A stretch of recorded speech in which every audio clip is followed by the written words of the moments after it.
Are you joshing me, bro? Oh, I think it's time to go live. Are you in joshing 5, 4, 3.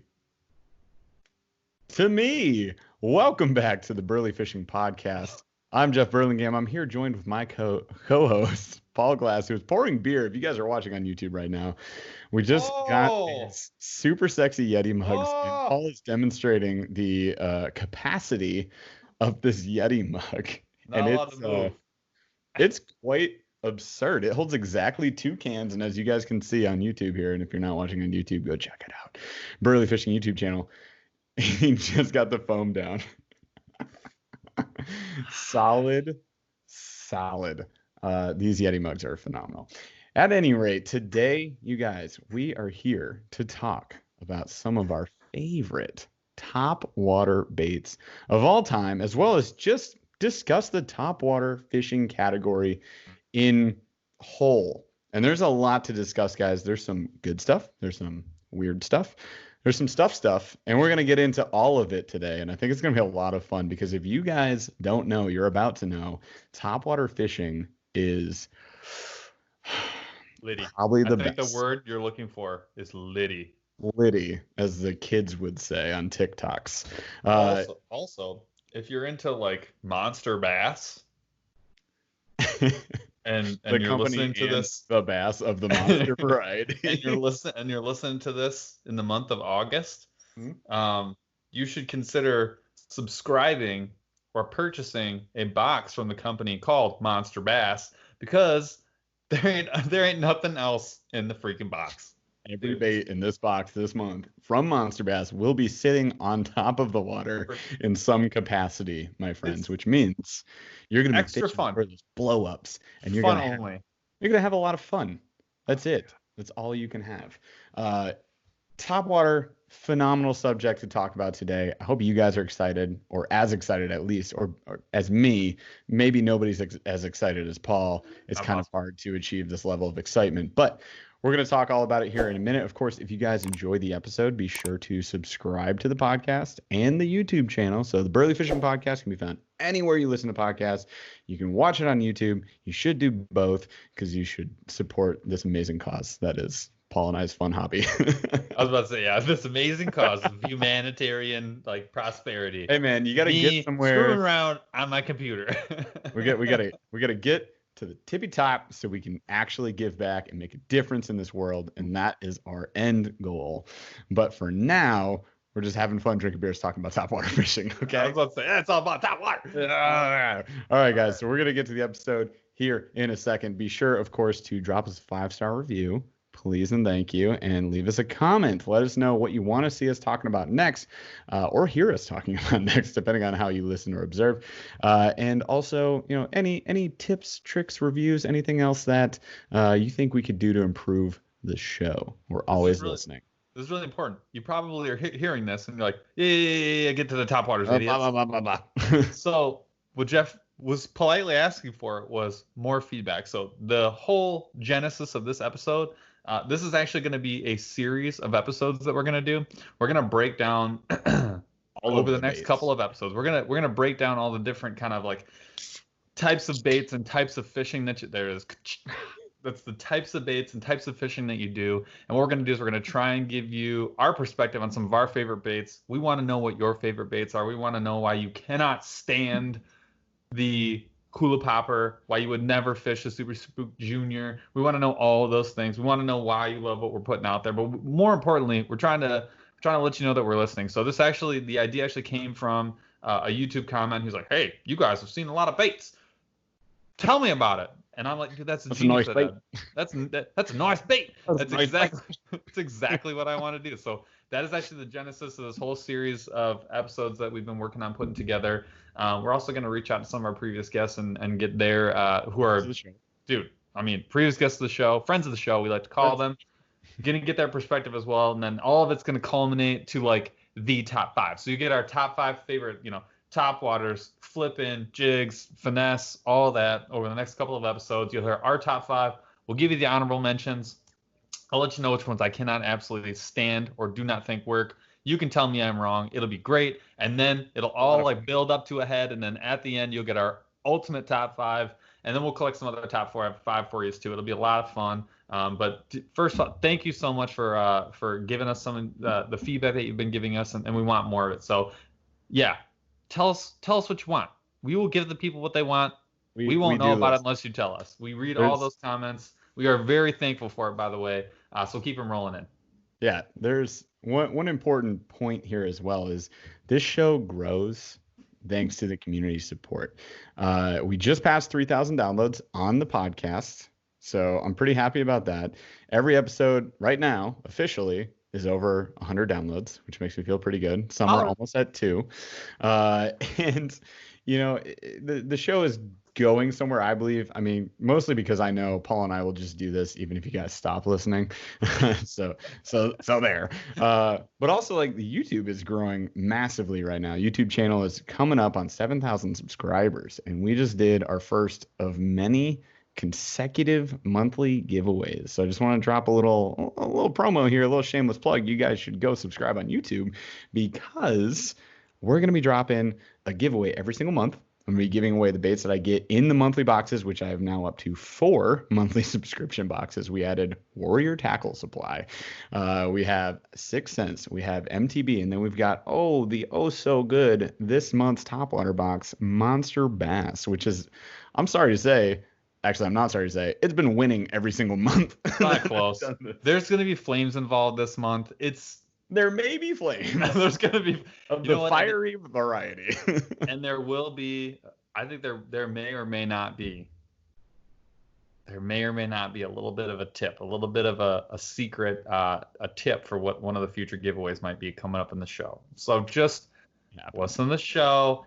Definitely support the YouTube channel. Like I said, we legitimately read every single comment, and we actually do take all of them to heart. So thank you for doing that. And that is the genesis of this adventure we're going to embark on today with Topwater, the first of many. And hopefully we'll get some more feedback so we can continue to give the people what they want. As real quick further proof that I read every comment, and so does Paul, on the giveaway video we did, there were 1,600 comments. And I responded, I am not kidding you guys, call me on it, to almost all of them. And I hearted or liked every single one as well. I go through all of those. I go top to bottom. Sometimes I gave 1 thumbs down. Someone tried to tell me that the MTV box last month beat the crap out of the Monster Bass box. I was like, you know what? I'm keep it real right here. I know you're supposed to thumbs up everybody. It's not that I don't like MTV. Don't get me wrong. But like, don't blow smoke. Don't try to tell me it's garbage. I fished them, guy. Yo, you're on the end of the line. I fished them. I already know. He fished a bunch of the baits this month because he tried to participate in the slam with me. I'm like the worst couple of days ever. That slam flopped. Not that they won't catch fish. They will catch fish. But I'm just saying, if you guys have heard the concept of polishing a turd, this month was a turd. And not of the good chartreuse turd. It was in my wheelhouse, too. What's my wheelhouse? Weird crankbaits? Yep. 16-foot diver. Yep. Pulled it off. The orange. Made it happen. This is my thing. I can handle a crankbait. All right. I was handed a crankbait. God, I couldn't handle it. I could not fish it. You missed 3 on that. Missed 3. Caught. I was dredging. It was everywhere. It was tough. Needless to say, we gave it a shot. But I mean, you can't polish a turd, my friends. Like, I'll let you know when it kicks ass. The polish.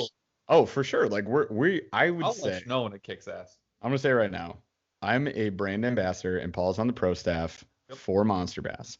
So we should be extremely biased. But I honestly try my absolute dangdest not to be biased to any of these boxes. If it's good, I'll tell you it's good. If it's bad, I'll tell you it's bad, even if it's from Monster Bass. And I am not. 6 Cents video. Yeah, exactly. Watch my 6 Cents video. I think some of their baits are amazing. I think there's pros and cons to every single box, including Monster Bass, even though I love them to heck and death just because they're a great company.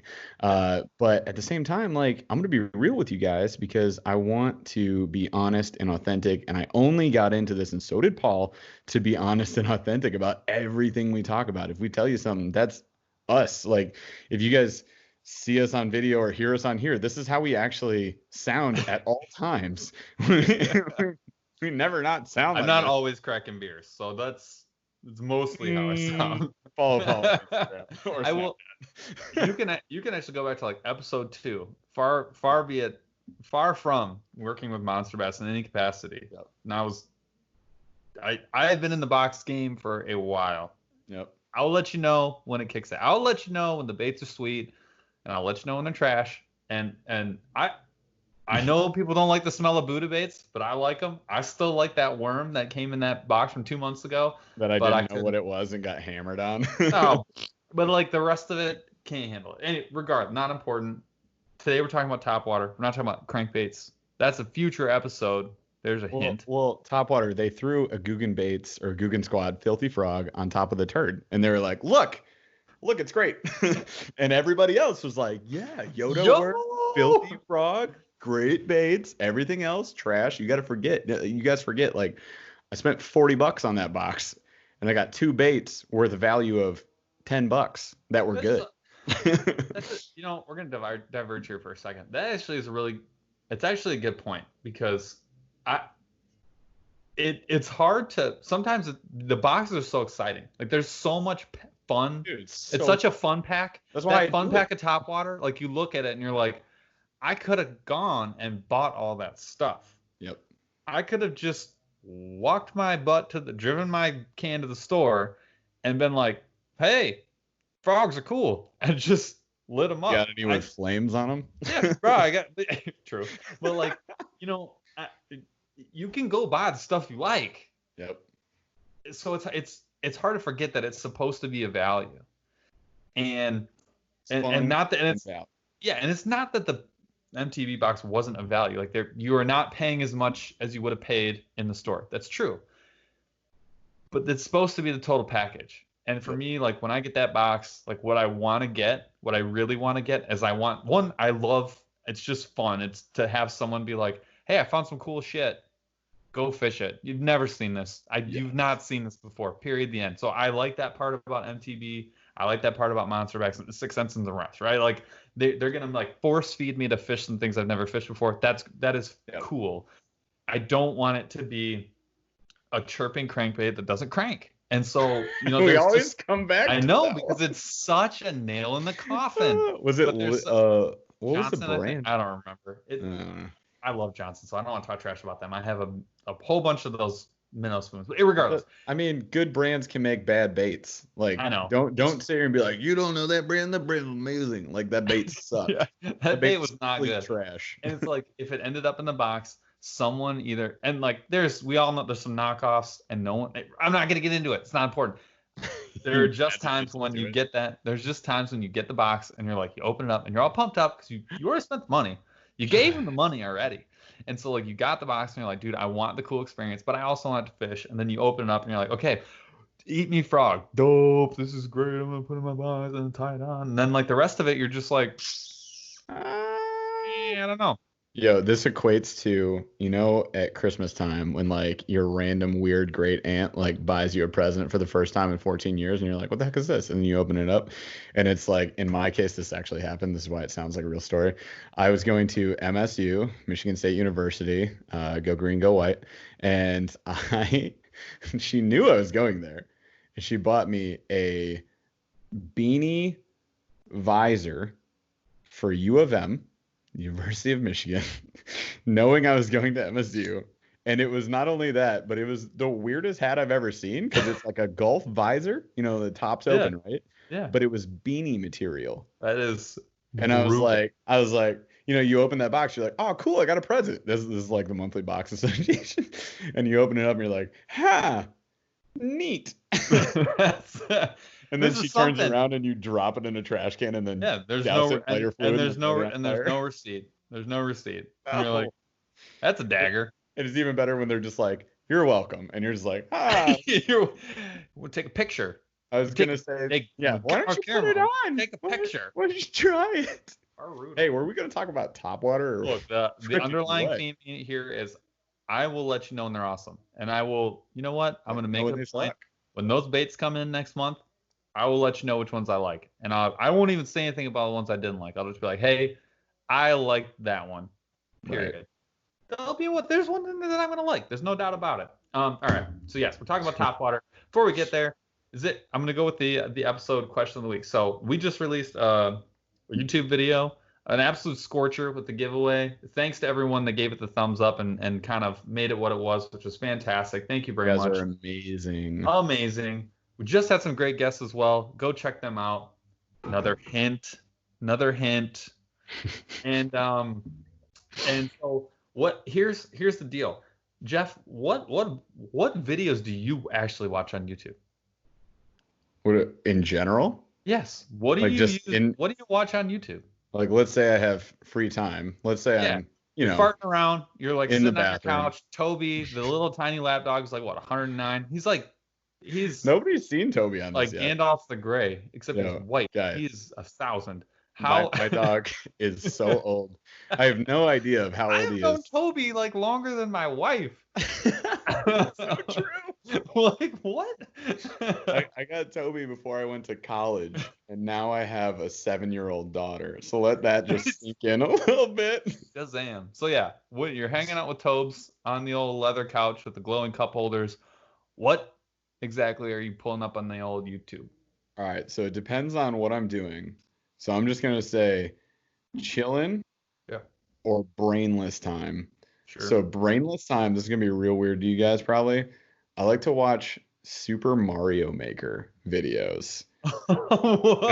I am not even kidding you. I watch grown ass men playing a video game. And dude, this is how authentic I am with you guys right now. I'm telling you the truth.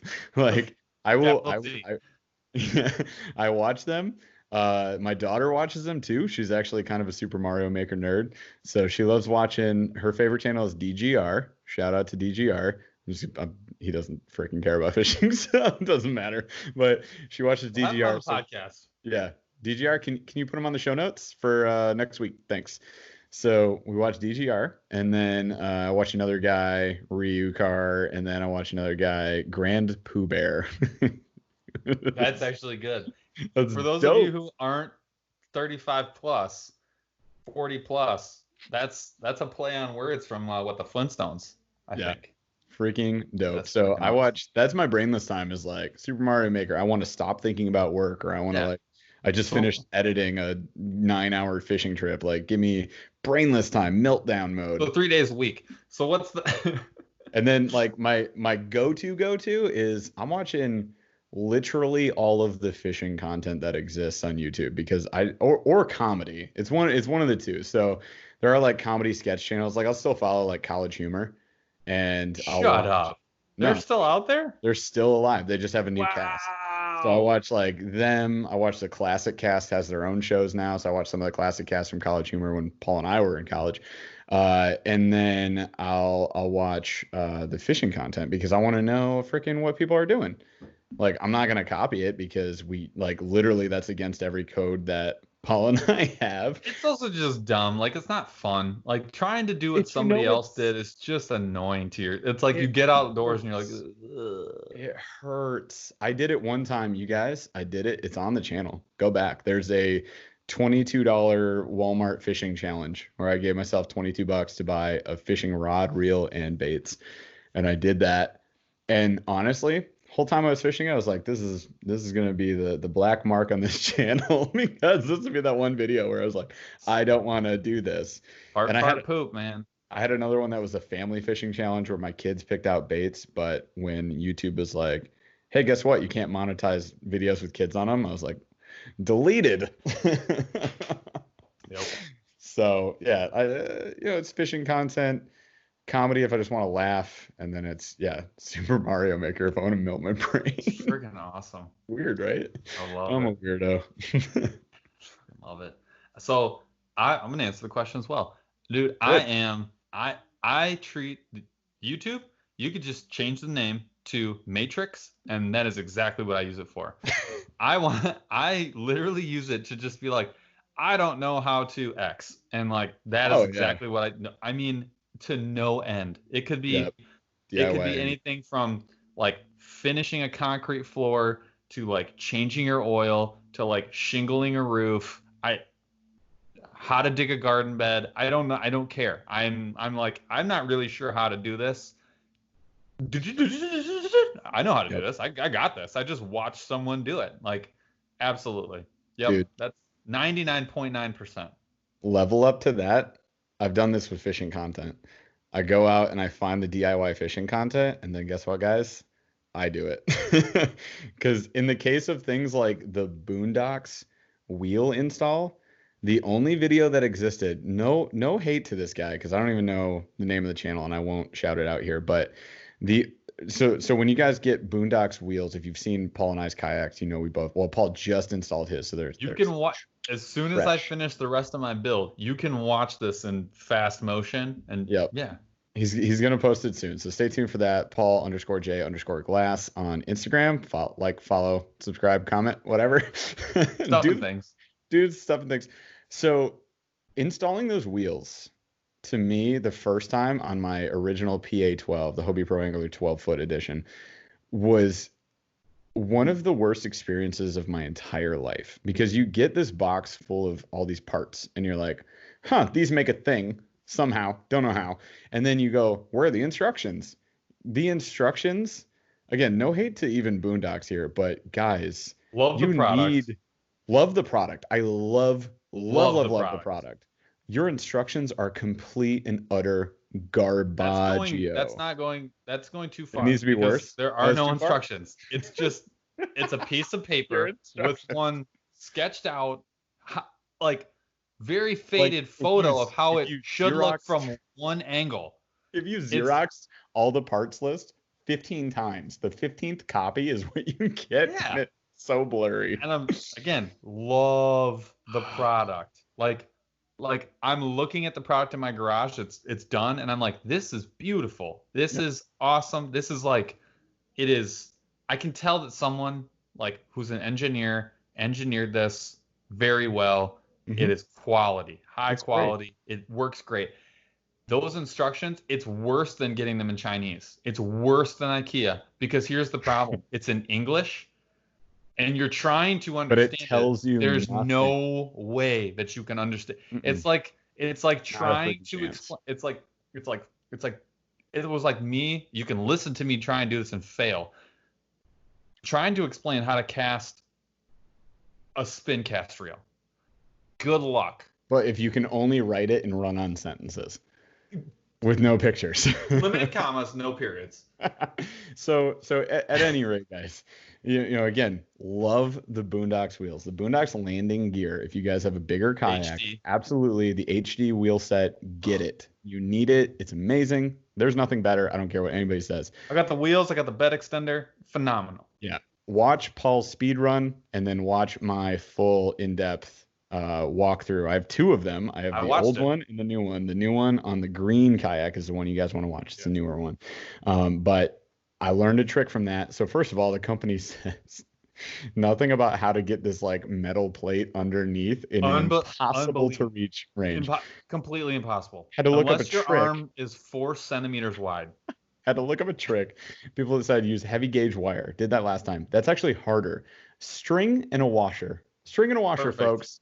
Figured it out, dialed it in, made you guys a video. Go watch it if you need wheels. And those kind of breakthroughs, that's what I'm looking for. So like when I watch, that's what I try to make, is like DIY and then let me fix it. So I finished a great example. Finished out my basement recently. Still got to do the doors. Don't have time for that, dude. Being an adult's terrible. But they're down there and they're just getting painted. So anyways, dude, there are. You look at this project like there will be 100 things that I don't know how to do. Wrong. There are 2,000 things that you don't know how to do, and 7,000 things you think you know how to do that you absolutely do not know how to do. And it's like, dude, there was only one thing that I was not able to figure out and didn't even try or want to figure out via YouTube. The rest, handled. Unbelievable. Unbelievable. I also watch a lot of fishing content. I do not follow very many people, and I do that on purpose because I do not like a cluttered. Like I don't want to. I want channel. Yeah. Yeah. I just the bias feed. Yeah. I search for things that I like, but that's it. I mean, like I want the Matrix and I want fishing, and like pretty much that's it. All right. So 30 minutes ago, we promised you guys Topwater content. So we're gonna start talking about Topwater now. Skipping straight past the weekly check-in. Stuff happened. We're going straight to the meat of the show. The show meat. ton of fish. It's on a video on Friday. Not We thousands, but lots. Weekly check-in drops on YouTube on Friday at 5 p.m. Eastern. Go watch that. That is the weekly check-in. Checked. Also, last week's weekly check-in was today at 5 p.m. Yeah, that was Today actually the better video. All right, so the podcast posts a week after, so never mind. Go back last week. You got a weekly check-in. Yeah. Last week's check-in, and then last Monday's check-in, last Friday's check-in. Every weekly check-in will be on YouTube from now on, because every trip Paul and I go on, whether we win or lose, will go up the following week's Friday. So you guys are just catching us a week late. Another hint: I lost, but I did get one nice one, but I lost. All right, so we're getting into the show. Fair. It ended up not being fair. That was a tough day. So, all right, well, it was a great day, but it's a great day. Watch the video. So we're explaiing. We're gonna. Happy birthday, Paul. Everybody say Thank you. It's very belated, you guys. It's embarrassing. At this point, it's very belated. I was there though. I fished. So let's do everything's gonna be fast until we get to the fun part. So Jeff, explain for me what a topwater bait is. If you've never fished them before, or you have no idea what I'm talking about, you hear topwater, you're like, yeah, I know what the top of the water is. Thanks, friend. Tell me what a topwater bait is sort of supposed to do. So the obvious part you guys are getting right now is it's a bait that's on top of the water.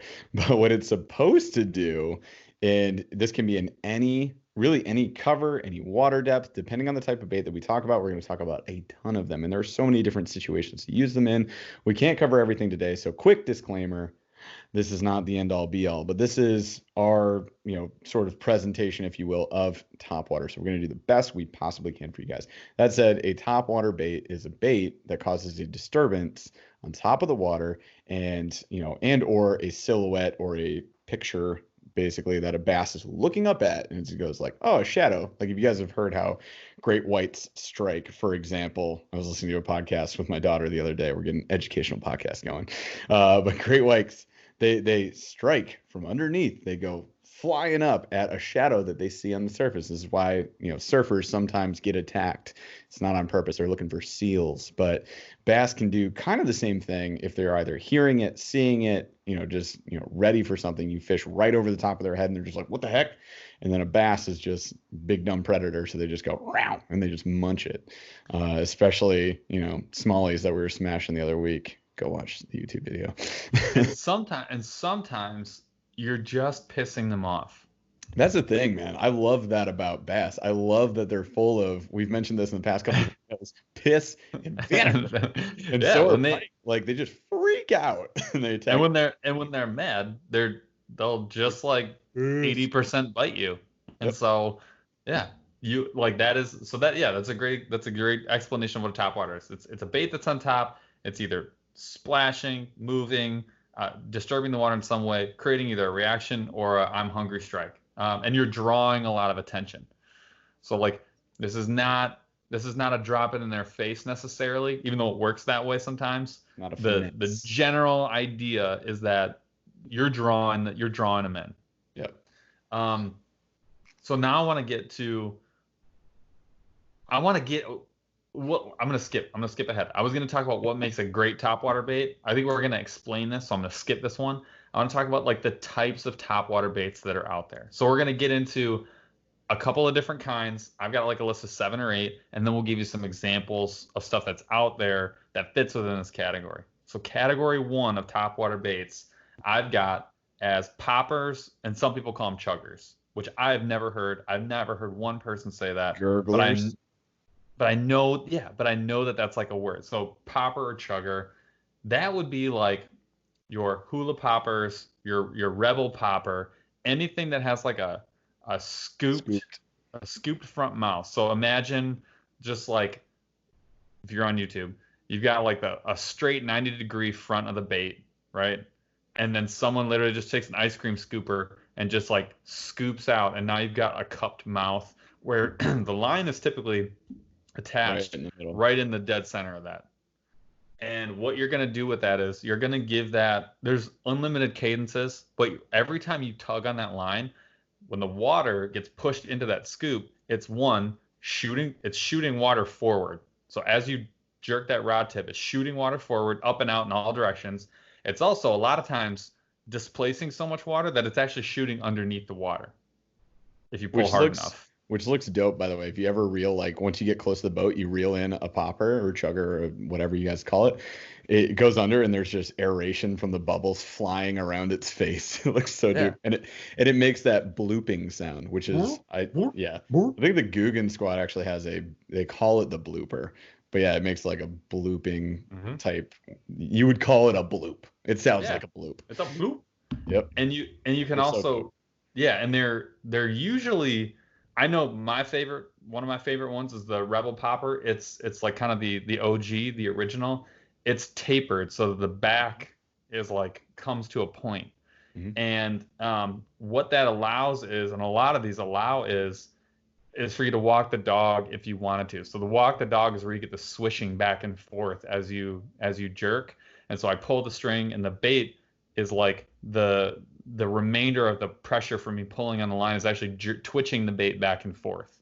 So left, then right, then left, then right. And then they float. It's a floating bait. Like you're not sinking this bait. So it's a hollow piece of plastic or acrylic. Some kind of plastic.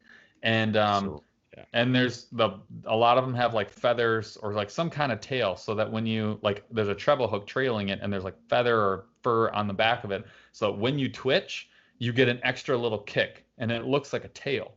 And it's something about, a lot of times what I notice with the popper, there's a lot of different ways to fish it, and we're going to kind of talk about kind of how you, if a topwater's not working, how you can make it work for a situation. But with that thing, when I'm twitching it back and forth, when you just stop and you just twitch it once and you just kind of rest for another second longer than you have been, there's so much residual action with that little treble hook on that split shot in the back. You actually get like 2 or 3 twitches for one, and you just let that sit for a second, and that thing, if it hasn't been getting annihilated when you're working it fast, will just get freaking blasted. Dude, it will just get pause. That 1 second of like, I'm not working it. It's like vulnerability found, and it just gets annihilated. And quick note on the action that Paul's talking about. Like we'll get into like walk the dog baits too, but like to almost all topwater baits, you could tie a loop knot or pop a snap swivel on the front and get more of that erratic twitching action. If you guys are watching on YouTube, I'm moving my hand back and forth, but you get the idea. Like it just walks crisscross. It's crazy, and that's part of the action that bass really eat up. So loop knot, snap swivel, it kind of doesn't matter on top of the water as much unless you're in like ultra clear situations, but throw a snap. Like any water we fish in Michigan, I'll throw a snap on there or do a loop knot, even with braid. Like it doesn't matter. It's on top. No. So the reason I like a loop knot, more with like mono, and I'm not even going to say fluoro, and we'll get into this, but the reason with the mono that I like the loop is a loop knot. I mean, again, if you're on YouTube, you can see this a little bit better. A loop knot is actually like an open knot. So there's like a big loop that's way bigger than like a cinched up knot. It's like an uncinched knot, and it's like a 1/2 inch long loop. I mean, it's as big as you want it. I leave about a 1/2 inch, and then your lure is attached to that. And so like my fist is the lure. It's attached, but there's all this looseness, and with that looseness inside of that kind of like uncinched knot, you just get, Jeff's talking about, you get way more action. So your walk the dog is 10 times better, because when that knot is cinched and cinched tight like you want it, what you're getting resistance on the knot. And so every time you jerk it, you're only getting what's allowed in the slack of your line, versus if that loop is open, you get all this wiggle room. And so that thing is just twitching around like crazy. It makes walking the dog. Just try one time. Just try a loop knot. Just do it. Jeff, you got a video on the loop knot, I believe, on your YouTube channel. So YouTube. Go look up loop knot on the BurlyFishing YouTube channel, and just try it once and try walk the dog. Like any topwater lure, really, pretty much any stick bait. We'll get into stick baits in a second. Any one of those, you will be blown away at how much more action you get with like half the work. Which equals bites. Yeah, in this case, yes. So anything else on poppers? They're made of all kinds of things. They're made of like tin. They're like tinny metal, like thin metal. They're made of hard plastic, soft plastic. There's all kinds, but I think the main thing that like makes a popper is that scooped or like somehow scooped mouth that's really catching all that water and splashing forward, catching all that twitching. Facts. You want to do the? You want to talk to me about walk the dog? All right, so we talked about the loop knot, snap swivels, the options for the front of this type of bait, especially. But a couple examples here, if you guys have heard of like the Zara Spook, Super Spook Junior, X-Wrap Walk, Monster Bass Patriot. I mean, it's the list is endless. There's lots of baits. Basically, you're talking about a stick. It looks like a stick. It looks like a jerk bait, but it doesn't have a lip. It just sits on top of the water, right? So it's just the body bait with no lip, and it's super light, and it's hollowed out, and it floats on top of the water. It usually has 2, maybe 3 trebles. Most of the time you might get those 3s for the longer ones, right? If it's more like plus 5 inches or something. And that's the type of bait where you're working it with the rod. So it's a snap, snap kind of pause. And each snap or movement of that rod is going to cause this thing to walk in this zigzag type pattern, which you guys can imagine if you're rotating a stick on top of the water, it's quite the disturbance. It's going to splash some water. It's going to move around a lot. And you just got all those treble hooks just dangling down there. Anything just comes up and just looks at that, just sips it a little bit. You got a pretty high percentage chance of hooking up, and then also a pretty high percentage chance of landing that, because all you got to do at that point is like let the fish take it and then lean into it and then reel her in. It's not like a snap of, your rod. You're not setting the hook like a jig. Let me just say that, because you will lose every single fish you try to catch unless you luck out and it took a big bite at it. You're going to pull it right out of its mouth before it even gets a chance to, get that bait in there. So, pro tip on most of these topwaters actually would be to relax. Some pro tip I think is like you think set the hook and then you set the hook kind of deal. And in this case, it's more of a lean into the hook with most of these, except for the frog we'll get into. The hollow bodies, you're going to fricking rip their face off. You got to do it. And it's so fun. But you do need that quick pause. So I heard this recently. I still don't know where this is from. Somebody said this. Some genius old guy back in the day probably said this. Think, set the hook, then set the hook. It causes you to pause for a second. That way the bass can actually get the bait. Trust me, they're not going to spit it. They got 3 trebles in their face. They need to get a hold of that thing, then just lean into it, and then you have a happy, fun day. Otherwise, you're catching only like the one hook on the last treble or nothing, and you're probably getting it shot back at your face, which I've done so all many those times. ridiculous IG videos of some dork with a In their treble hook face. stuck in their eyebrow. This is Set it not early. thinking setting the hook. But yeah, so that I think that the Monster Bass Patriot is also a bait that will be in this month's Monster Bass box. Yeah. Is a top water walking bait. If you guys ever got like the classic, the first Monster Bass bait, I think it was the Ragnar, right? Which is the big fat pencil body. It's a just freaking gigantic girth. Big old stick on top of the water. They still have the T-shirt, the cracked out Ragnar. Yeah, they do. They still have that T-shirt if you guys want to pick one up. I don't know if they still sell the Ragnar. That might be gone. But the Patriot is sort of like this new version of that, and it walks a little bit better. It's a little better quality bait. They're ramping up. They're making deals right now. I don't think I can say with whom or whatever, unless Rick has. But they're making deals. They're working on some really good baits coming your way, straight from Monster Bass. I think it's gonna be sweet. But yeah, that is going to be in the box this month. So we do have. If you guys are getting your Monster Bass box, which if you listen to this podcast, you probably are, or if not, come on, man. But just get it, and then yeah, you'll have what we're talking about right here. I will say the one thing I think when you hear it's so important to pause, I always think I'm enjoying the splash. Like when you the what makes a top water fun is you're fishing on the top water, splashing around, and you're twitch, walk my dog, walk my dog, walk my dog. That's what I do when I'm walking the dog. And all of a sudden, like it will startle you. Like you're gonna get startled, and it'll just be like bang, and there is this huge splash, and you almost don't have time to like immediately set the hook unless you're like waiting for it. Yeah. It is.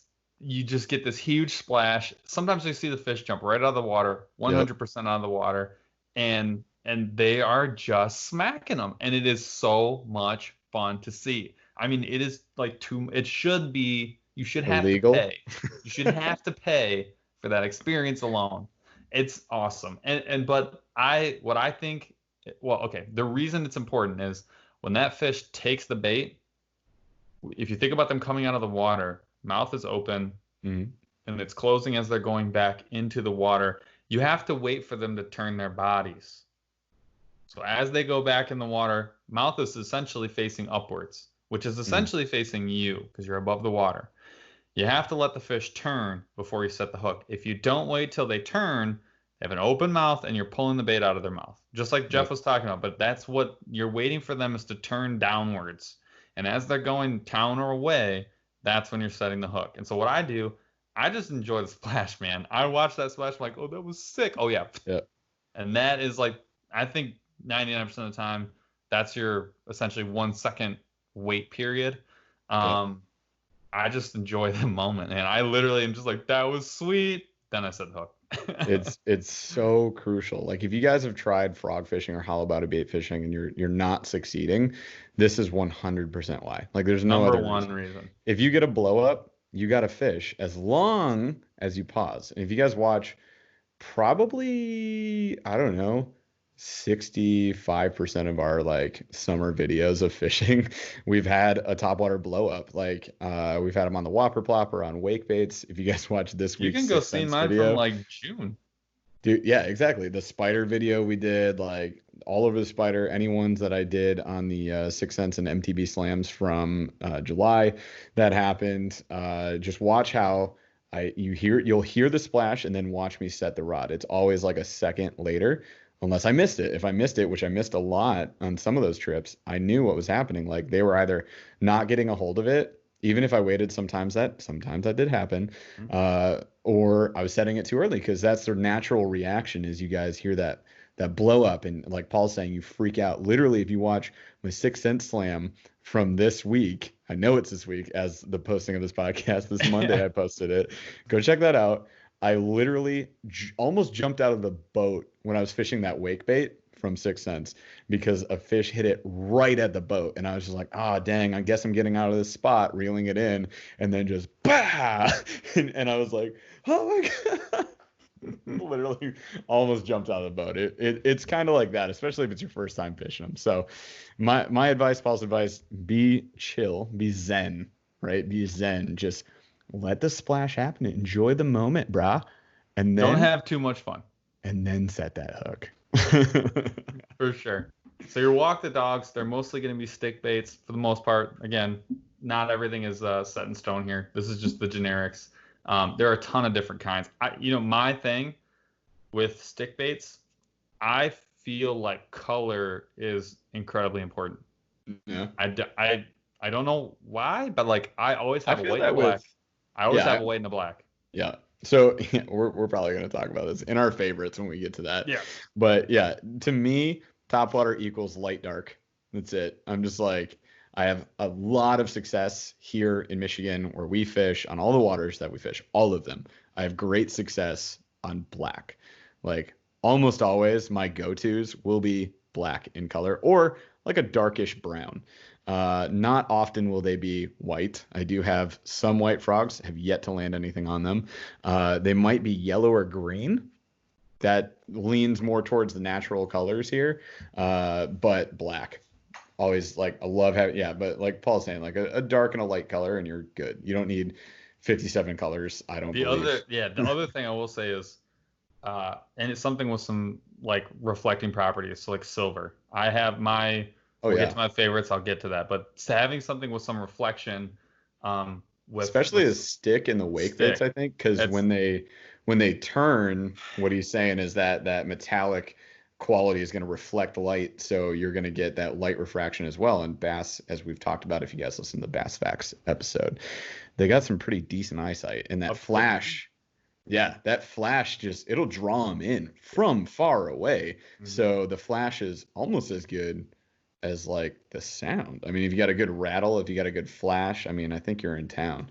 Like as long as they're eating or being aggressive, like you're good to go. If you're not, it's just too much, and we'll get to that too. But I just think that that's an added element.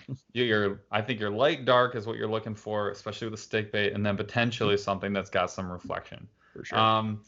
Next one would be like crawling baits. Now this one, there's not a good term for this. I do not Such a like this weird term. category, guys. It's a weird category, and so it's a little early. But what this is, and you'll know when you see it. If you Google a pompadour, Chase baits.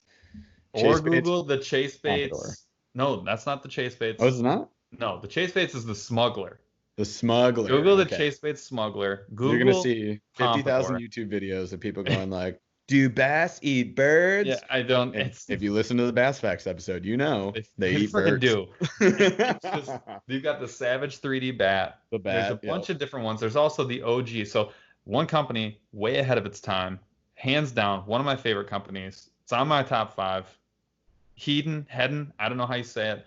They make all of this stuff, and they made all the stuff in like the 50s. Like they are the OG. Every bait we're going to talk about, they have one, and they have like the best one. They have like what is recognized as like one of the best, like They every started category. They started everything. They're amazing. Arbor, just so good. So, anyways, the crazy crawler was the one. What it is you've got a hollow bait. It can be plastic, it can be metal. It doesn't really matter. The shape doesn't really matter so much. Well, I mean, it matters for the lure, but like there's not like a specific shape. So what makes a crawling bait is it will have 2 arms actually facing forwards. So imagine wings, like 50% the length of the body. So if it's a 2.5-inch bait, you probably got 1-inch metal, almost always it's metal, like a baby bird, flat tin wings Yeah. pointed forwards, not like a bird with it like it's backwards, like painted like facing forwards. And what's going to happen is as you reel that bait in, it's rocking from side to side, like literally rocking and rolling at the same time. So like one of those wings is swimming, the next one is like moving a little bit more forward, sticking in the water, catching, and then the other one's coming forward. So it's like a person who is like half drowning and has their elbows like tied to the side of their body, trying to swim forward very slowly. And it Like just they makes just escaped a yacht where they were kidnapped Yeah, and held for exactly. ransom, and they And they're jumped out trying and their to get arms to were shore. taped. And like it is just Great example. yeah. Is this another story where something actually happened? And so it's like it's very what it makes. Allegedly. Yeah, it makes, and they almost always have like a tinny rattle to them. And so you get like this crazy sound. You get this very awkward, definitely like wounded something movement in the water. The splashing is nuts. We are actually going to have the Chase Bait Smuggler. I have one on my workbench that we're going to bust out here pretty soon, along with some other Chase Topwaters that I really am pumped to try out because I have not, but I want to do it. So and I'm just hoping some overall weird ones. So there will be there's a Topwater episode coming your guys' way on the YouTube channel pretty soon. It'll involve a couple chase baits. It'll involve the prop turtle from Lunker Hunt. It'll involve probably a spider just cause. It'll involve just some of the weird ones that we've seen out there that we've wanted to just. I don't like calling it novelty because I used to call it the spider like novelty, but now I have think novelty is a 5 different of category. them. Yeah, we just bought all of the spiders. I cleared a shelf at Dick's Sporting Goods. I was like, these mine, and Paul Venmo'd me, and I just gave him Jeff a bunch texted me like, hey, they're on special, and I was just like, get what you can, I'll Venmo you. They're like $7 off of 10. I was like, all right, deal. Or 9. I think they're $8.99 normal, so it's $2 off. I was like, hell yeah, dude, get all of these. But they're not cheap. They're awesome. Novelty is more of the chirping bait of the world. Yeah, the Danny the Duck, which I'm sure think... some people are gonna say it definitely catches fish, and I'll say, okay, show me a picture, and I probably believe you. But then there's the novelty to me is like the chirping baits, as seen on TV baits, the penis Coors Light crankbait, which I caught fish on. The Coors Light crankbait, the what is it, Cascade whiskey, the bobber instructions. So if you guys ever get Cascade Blonde whiskey, which is a delicious fishing whiskey, the bobber, you can make any bobber you can make any cork from an alcoholic beverage that has a cork into a bobber, but this cork came with bobber instructions on the label, which I thought was dope. And it's just a really good whiskey that's super cheap. Oh yeah. So anyway, that's your crawling baits. Honestly, the one thing that I think separates a crawler from everything else. Definitely the forward-facing wings, without a doubt. The other thing is the cost. Popper is like $24, $25. Yeah. The smuggler is like 19, $18. The crazy crawler is a little bit cheaper. It's also a little bit smaller, but it is the OG and it works. But that's still, I think, 12 or $15. Do you know how much the 3D bat is? Probably about that. Somewhere in Unless that neighborhood. Not find cheap. somewhere Not on cheap. clearance or sale. But Popper, they're to be honest, they're well, they're harder huge. to lose. They're harder to lose because they're big and they float. Yeah. So I mean, a bass will eventually spit it. Whatever you got, just stay on top of the water and wait for it to float back up. It could happen. Yeah, you're probably not gonna lose it, but it's just they're not cheap. Yeah. So that's I think that's another thing. So do you want to do wake baits? Yeah. So wake baits or topwater swimming baits, or I guess however you guys want to think about them. Some examples you could look Topwater at. crankbait is kind of how. Topwater crank. There you go. So it looks like a crankbait, but the lip is super steep, right? So if you guys are watching on YouTube or just use your imagination, it's a lip that goes straight down. So as opposed to a crankbait where the lip goes out forward, and the angle of that lip is going to define kind of like how it dives, right? So the steeper the lip or the more vertical the lip, the less it dives, right? So you get to square bills, they're a little less steep. You get to a wake bait, it's straight down. So all it does is go forward right on top of the water. Same kind of think the walking bait action we were just talking about at 10x speed. It's just much faster, much more erratic. It's a Usually wiggle. has a rattle. It's a wiggle, yeah. So the front kind of stays pinned, the back tail, it's just, it's shaking his butt, just twerking its way across the top of the water until a bass freaks out and goes like, yo, what's up? And then bites it. So wake baits are pretty sweet. And I don't honestly see people fish them as much as I think they would. No, I they think it's really, a they silent really, category, but they're fun, man. They're a lot of fun. I but just they got were.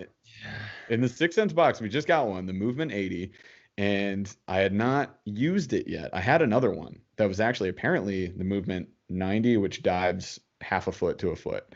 It's like shallow diving. This one was topwater though. So I used that one just fishing around trees in the river. And that was the one that freaked me out. That was the bass that jumped at the last second. And I was like, ah, because I wasn't even thinking about fishing at the moment. I was like, gotta move spots. And this bass was like, later, dude. And it was a lot of fun. But yeah, I mean, I guess examples of this would be like floating Rapalis, Slammer, Spro Rat. We got the Chase Baits Frill Seeker on here, the Jitterbug, for example. Different kinds.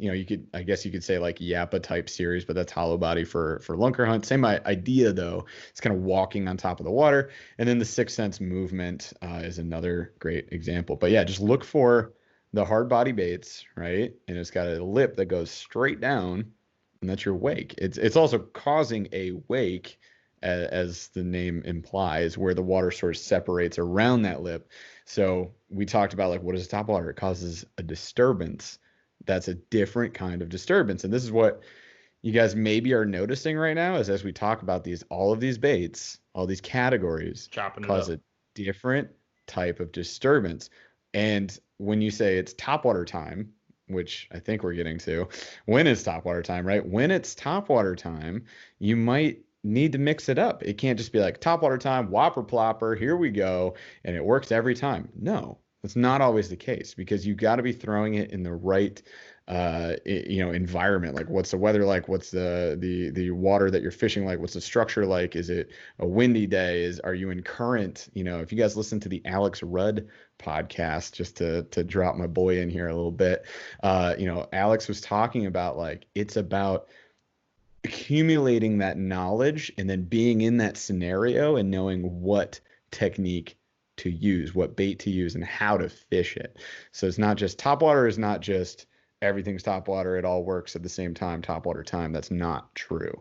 You need to be in the right scenario. So I think listening to this episode and like hearing about these different categories and maybe going and checking out these baits, or maybe, I don't know, getting your Monster Bass Topwater box for the month of August and trying the variety that we have in this box for the different types of topwater, you'll see what I mean. And you'll know you should have a big 3,700 size topwater box that has all of these things in it. So you can be like, well, that didn't work. Use this, go for the blow up, and freaking crush it. So get your Buzzbees ready because you're going to need that space. All those big long cubes. Yeah, I think so. The one thing that defines a wake bait is that it's typically more open water scenario, and you're not going for like a wounded critter, and you're not going for a critter that's in like distress. You're kind of going for a critter that's like going from point A to point B. So think Fish that's like I'm later or a swimming mouse. frog, I mean, I think mouse. I think swimming mouse like that is it, like the tails swishing back and forth, like it's just keeping its balance. You get the little wiggle. The jitterbug is like a little bug like scooting its way across. And those are consistent action and not necessarily like we're talking about like a walk the dog where it's like you need the pauses, you want to stutter step, you don't want it to be super. It's like the exact opposite of a popper in generalities, right? General. And that's where your wake baits are going to be real nice. So it's like consistent retrieve. You can go faster or slower, obviously, but like relatively consistent retrieve, and you're trying to cut away. Ooh, pro tip there is the retrieve speed.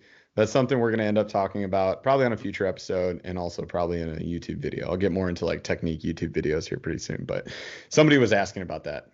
Can't remember who. If you're listening, yell at me, say your name, and then we are though, and we're going to talk about it in just a second.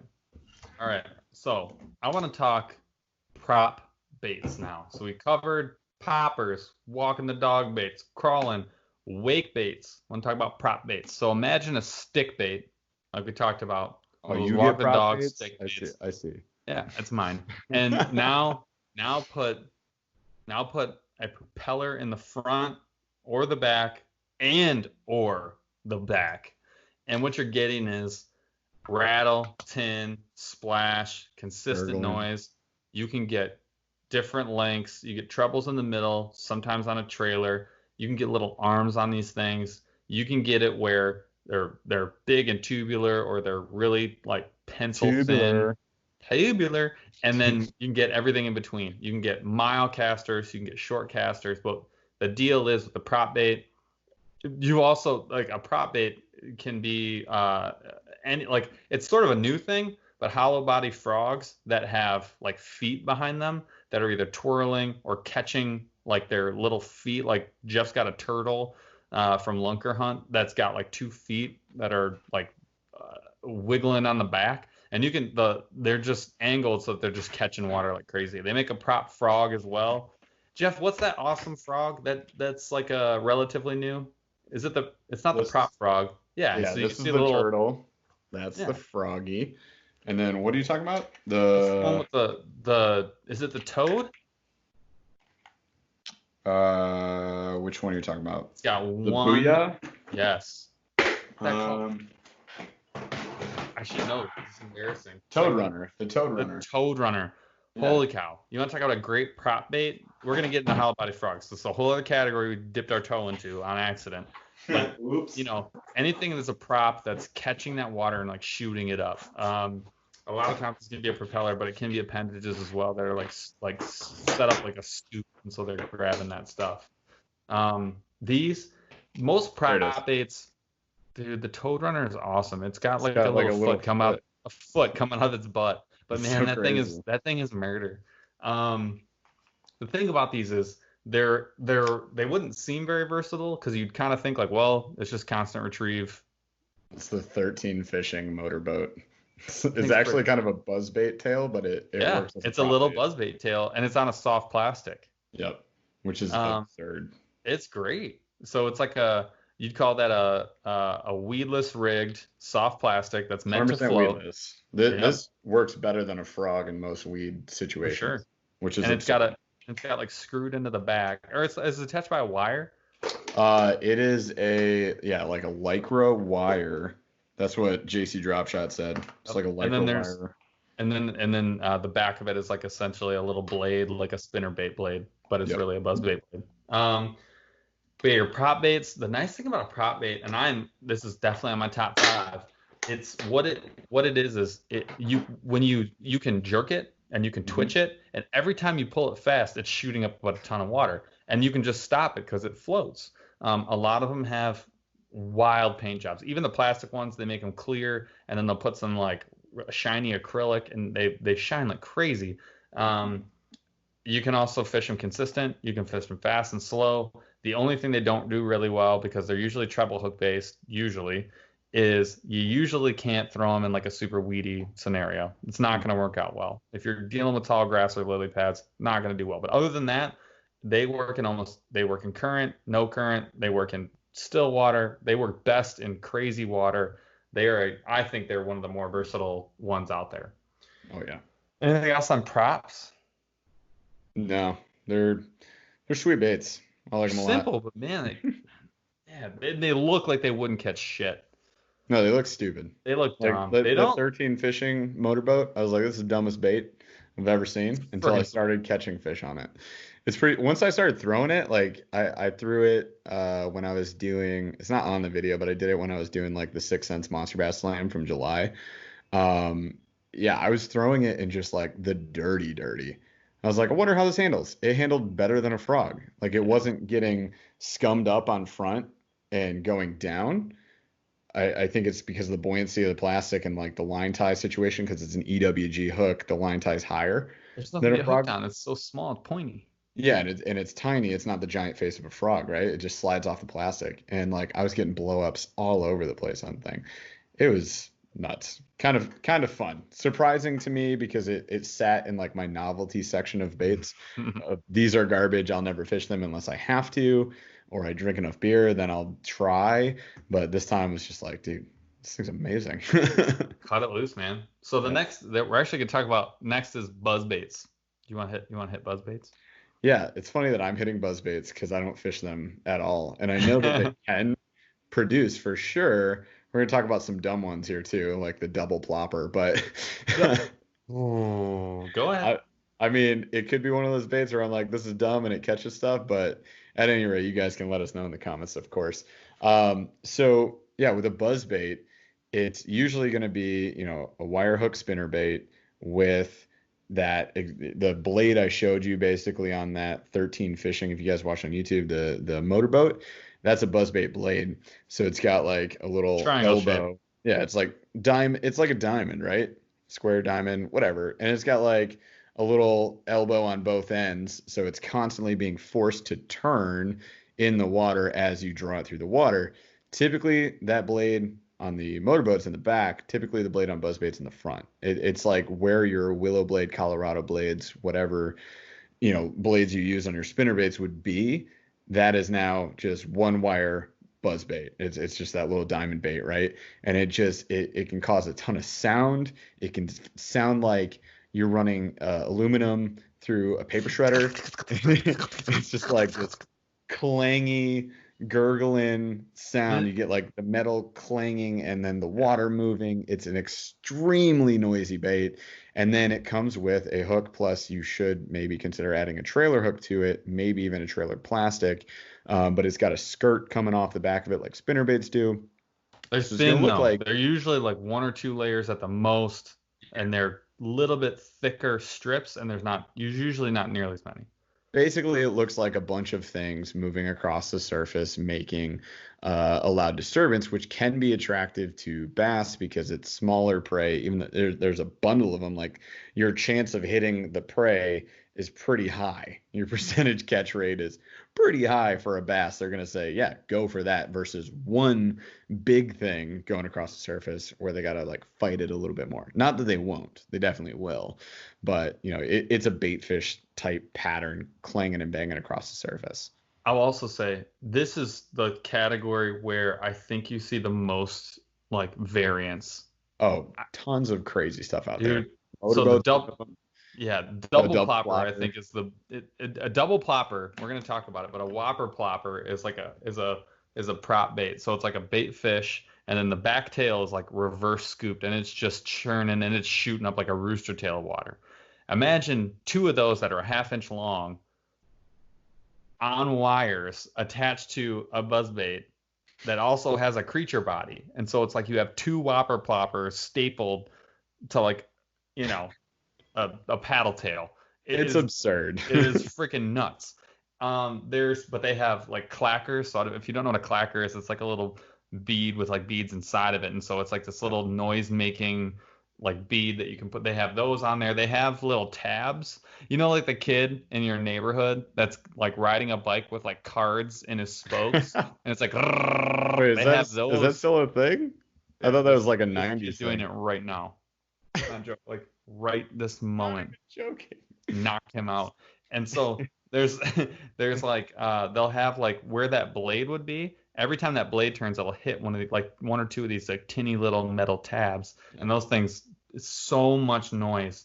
They have them where there's slits and holes and all different kinds of shapes. And we got the Booyah, that tournament grade one buzzbait. The freaking thing on it's like this big. I mean, they have some It's huge, months ago. absolute like steel sails on these things. Oh, it's nuts. They've got weights, and the trailer options are nuts, and they've got double props, and they've got double skirts with trailer hooks that are dangling on wires. Like there's all kinds of crazy Stuff. shit.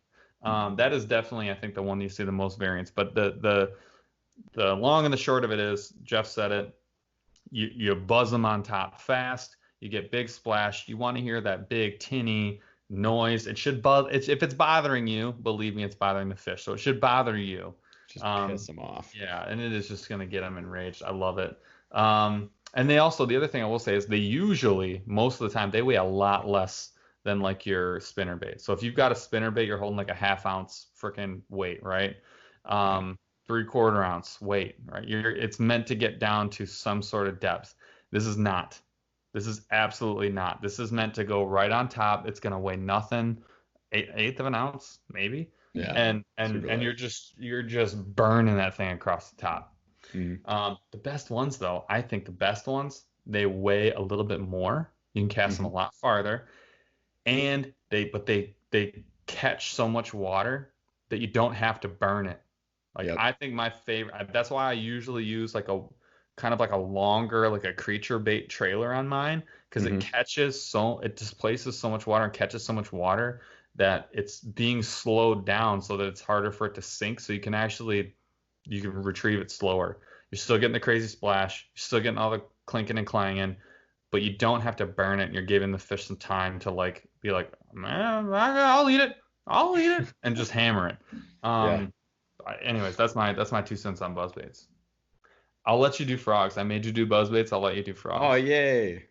All right. This is the king of topwater. The king of topwaters, the hollow body baits. We're calling them creatures because there are many, many different creatures popularized by certain brands like Lunker Hunt, where they're just pumping out all sorts of different wackadoodle creatures, which is dope.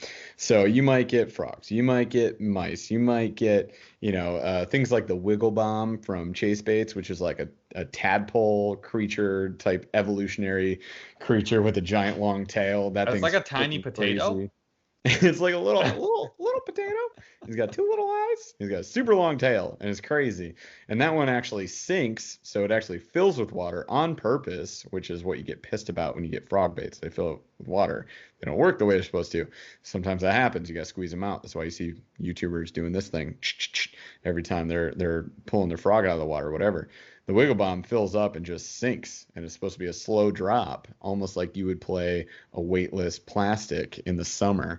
It can do that, but it's got the double hook at the back, right? So a lot of these hollow bodies, they're going to have this double hook, kind of scoops up like that around the rear of the bait, and that is what you're obviously catching the fish on. So that is where we were talking earlier.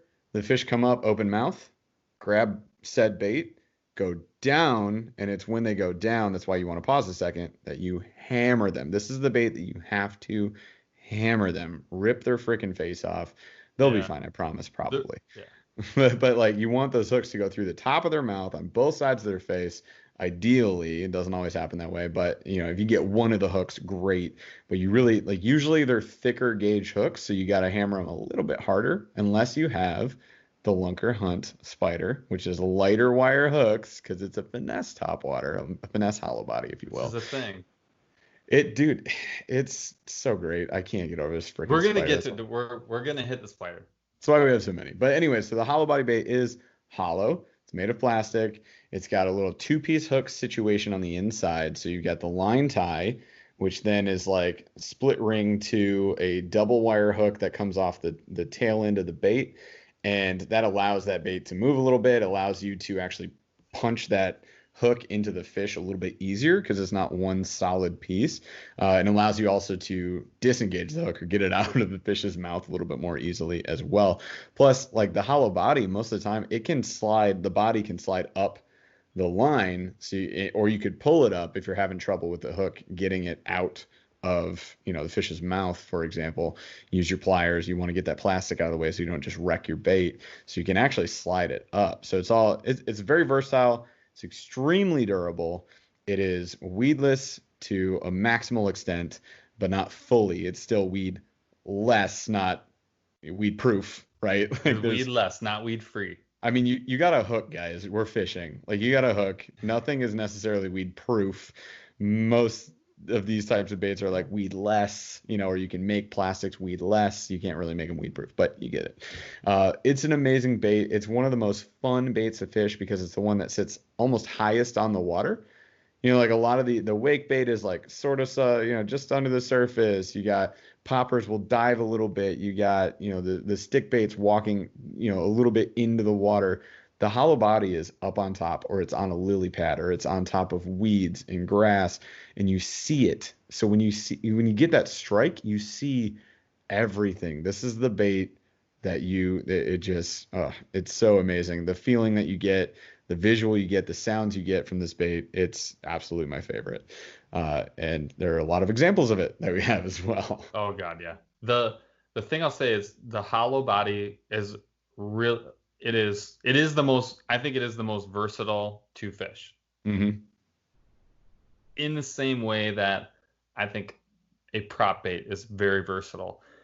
Because hollow bodies, they can be retrieved steady, just not that often. They just don't do quite as well. They walk the dog like crazy.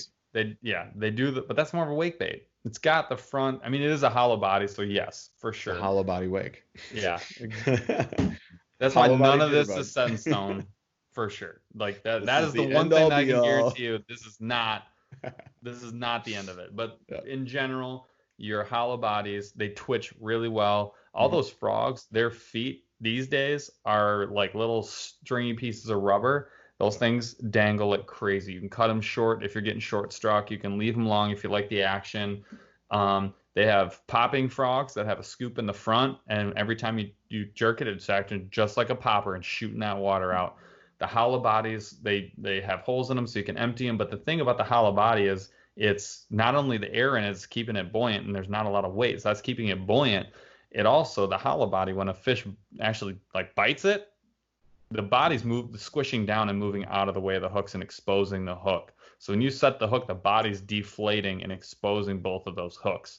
So it's doing like triple duty. They don't really lose their color, which is fantastic. Like they last a long time. I've got black frogs that are jet black, and I've had them for like 5 years.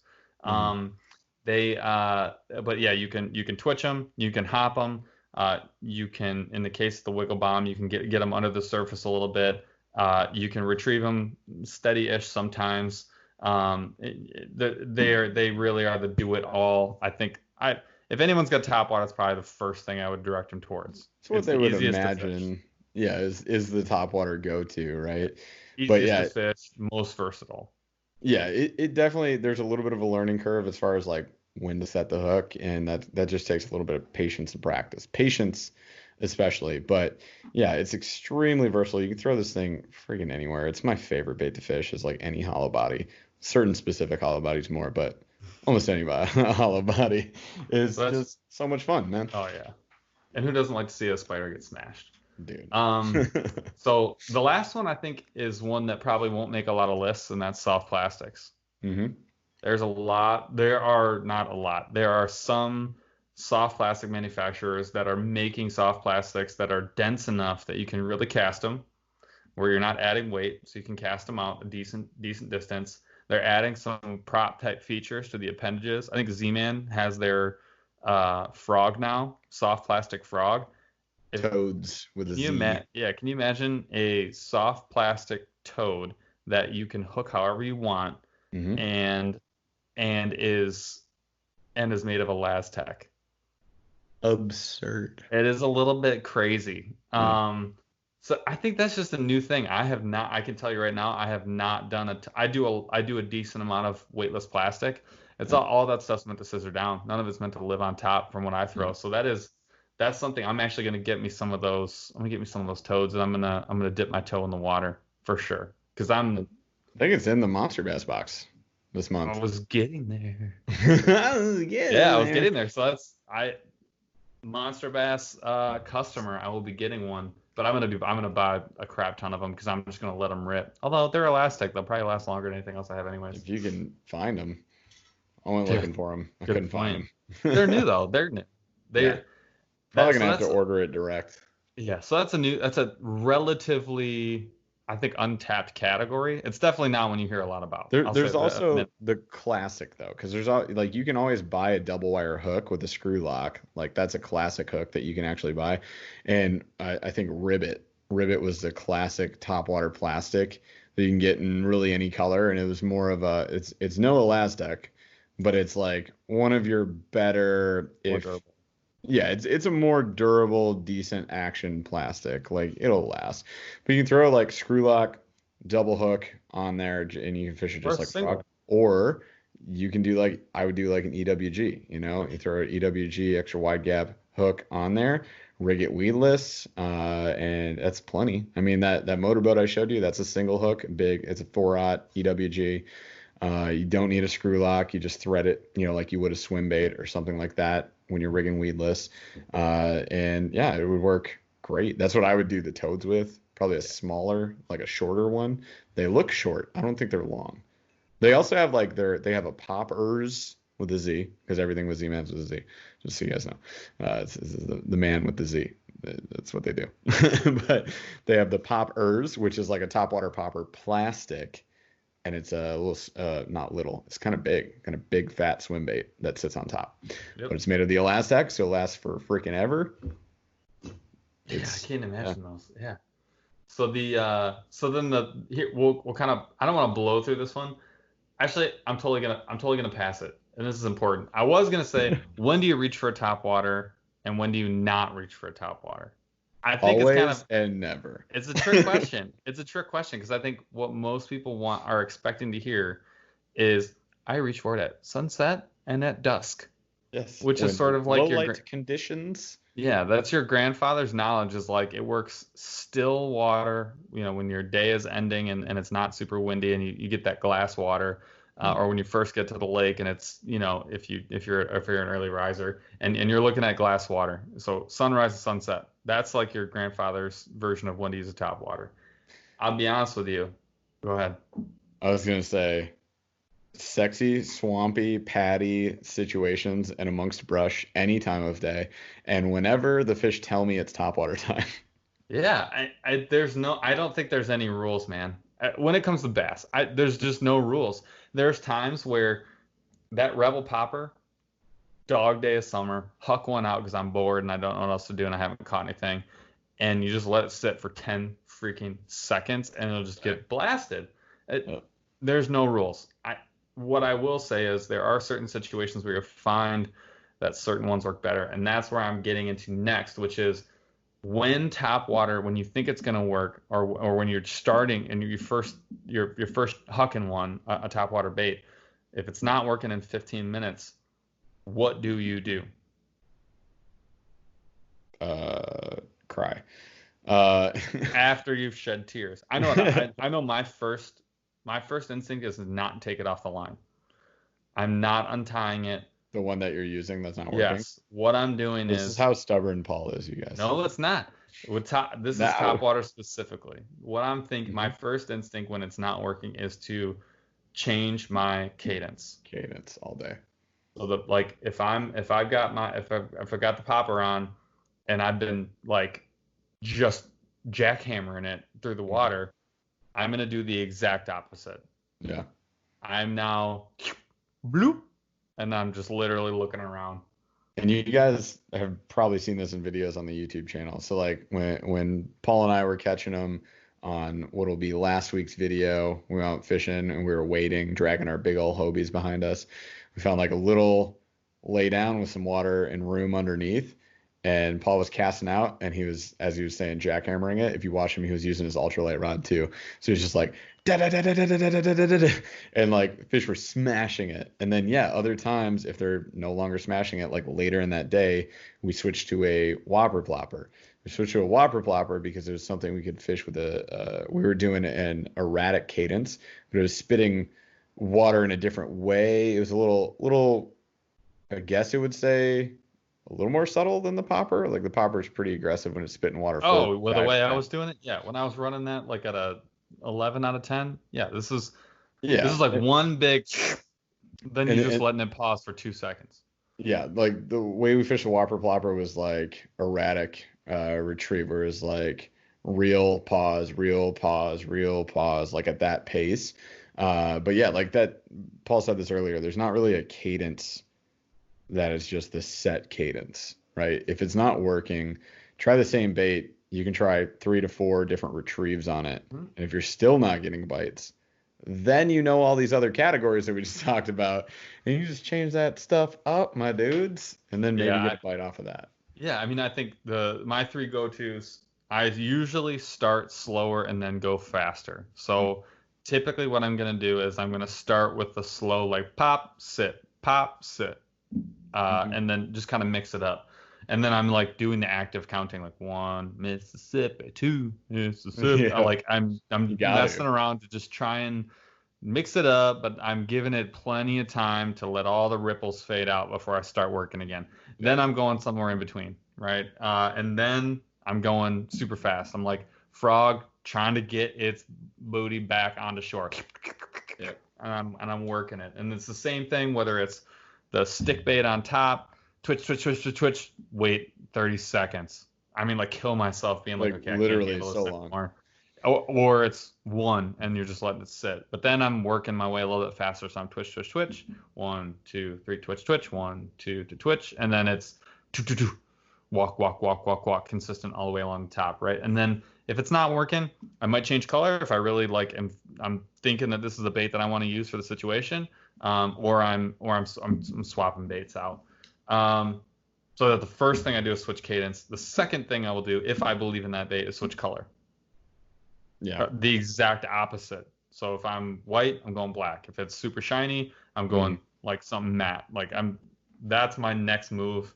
After that, I'm going to the exact opposite bait. So if I was using like a subtle like stick bait, I'm switching to like the crawler or the Whopper or whatever. I mean, or and vice this is versa. Yeah, exactly. If I started with the like a Buzzbait, I'm gonna switch to the popper and I'm gonna take it slow. Is there a situation that I like automatically reach for a topwater? Yes, that would be heavy cover like lily pads and grass. Yep. A frog. That's what I'm like. That's rivet. I'm literally going to that spot thinking rivet. In open water though, the places that I'm thinking are where that's like my go-to is going to be a topwater is when still water, yes, sometimes, but I'm actually thinking more like typical. This is such general. You're gonna be wrong. Someone's gonna be like, oh, it never works in this. It always works in that. Or you're wrong. It's like it can work anytime. It can work anytime. Like topwater can work anytime. So don't get me wrong. But hot weather, I'm going to that trim water. So shallow where I can't really get a crankbait, and I'm just there's not maybe enough grass for me to really feel like I wanna throw a jig, and there's not enough room to throw a swim jig. Dude, that's a money spot for topwater. That is like that's when I'm like, I'm going on top. And just in the heat, like in summertime, I feel like I start I'm pitting out my shirt, walking up to the dock. I'm like thinking I've got a topwater tied on because I want to see if today's the day. The other time would be when you see bugs feeding, which you can see this on last Monday's video. When you can see bugs feeding, you can imitate like smaller bluegill feeding on those bugs on top. So you're not imitating the bug. You're imitating what might be eating the bug and the bass that might want to eat what's eating the bug. I want to eat I want to see what if I'm the bass, I'm looking to see what my dinner is eating, and I'm hammering that. So when those little bugs are plopping on top, I'm actually thinking about imitating a bluegill feeding on those bugs. So I want that popper that's that little.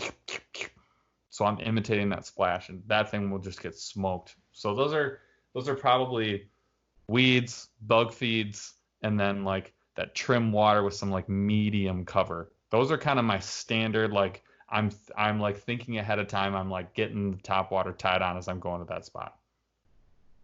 100%. When am I not reaching for a top Ditto. water? I'm not reaching for a top water when I know that there's something else better. I, Oh that's yeah. the only time, and there is no time. I can. It could be fall, and you can buzz one across the top, and I'm telling you, there is a good chance a bass is going to smash it. Yeah. I can't tell you there's not a time. It will work. Those are the times I kind of described are the times when I've seen it be more effective than like it will than like maybe like in the fall or really early in the spring. That's probably more of a maybe my second or third option. Yeah, I think if spot is just calling for another bait, like you Yeah. can't ignore that call. But yeah, I said earlier, like if the fish tell me it's time, that's like the bug feed, bluegills popping. Like Paul said, a bass is looking at those bluegills going like, huh, neat. Should eat those. And, so if I'm seeing any busting on top, I'm usually like, grab it, let's go. Like that's my go-to. And then just, yeah, really juicy, swampy spots. Even if it's a couple inches trim water, there's still big fish in there.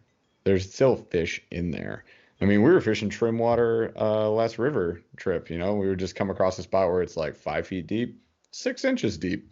And sometimes we're pulling decent smallmouths out of that super trim water. They're just cruising, man. Just caught that 20 incher I caught a couple weeks ago was in maybe a foot of water On spider. on torpedo.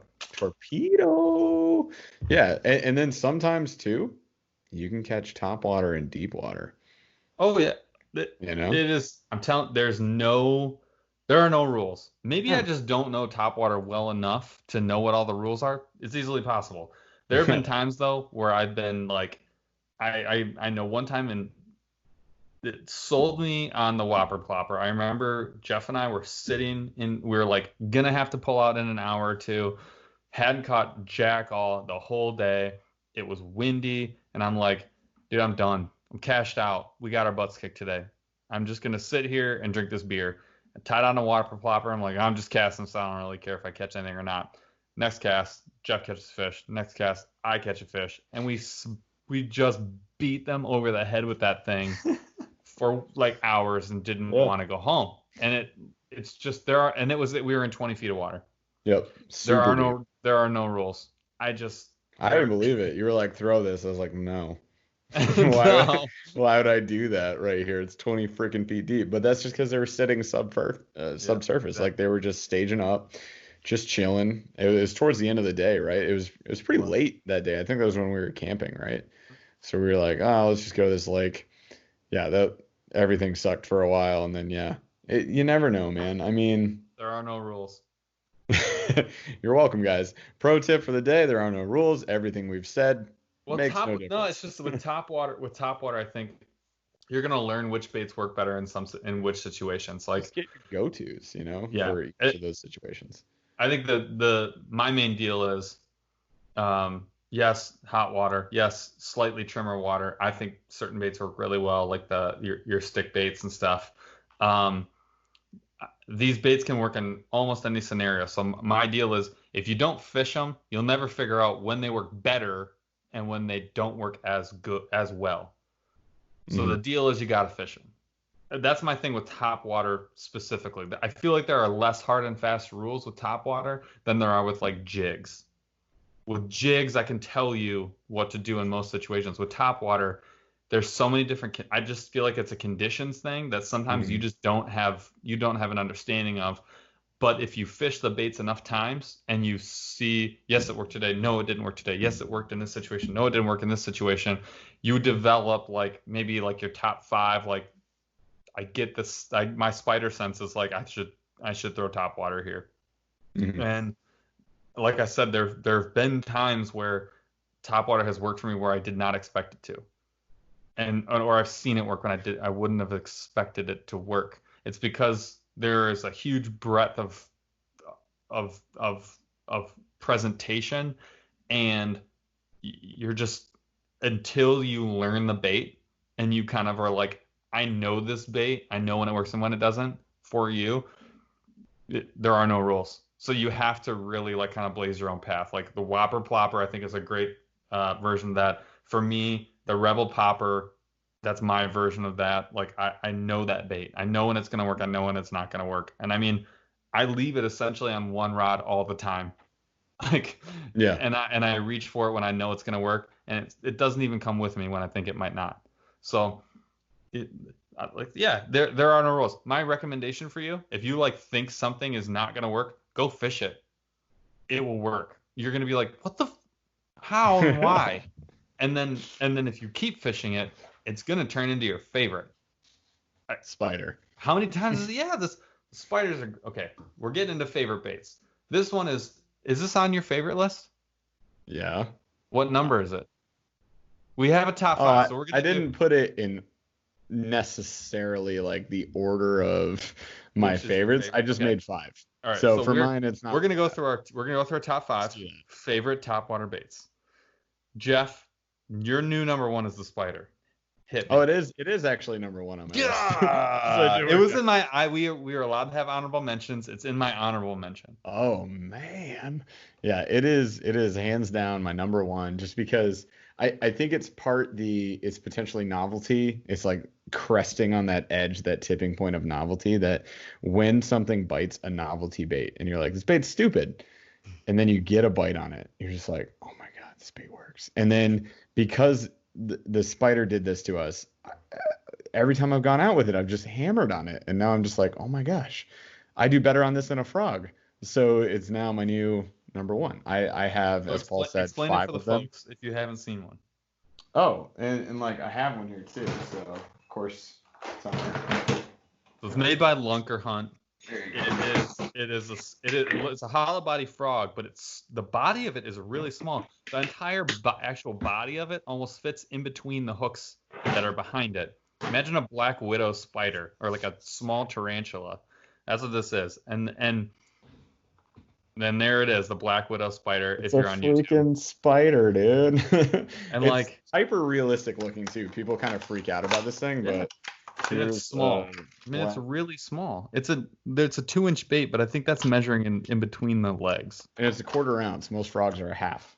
Yep. So it's a super light hollow body, and this is your hollow body section if you guys are watching on the YouTubes. And as I said earlier, it's a lighter wire hook too, which I like. So I like. Is that the abdomen? Head, thorax, abdomen? Oh, I think I nailed it. I believe so. Good job, I did. Sir. Sometimes I just like leave this up on shelves and stuff. I'm like, oh honey, can you get my socks? And she's like, oh my God. So if you want to prank somebody, you can do that too. It's totally worth the $8 or whatever. But yeah, this bait's absolutely insane. I actually put it on my medium heavy combo, and I fish 99.9% of topwater stuff on my heavier combo, which we don't have time for this, but we can talk about action and stuff for it. Oh yeah, we're way. Oh no, we're going over. It's too bad it's topwater. You know what, guys? This is a topwater episode. You're welcome. It's 17 hours long. So you're welcome to your marathon episode.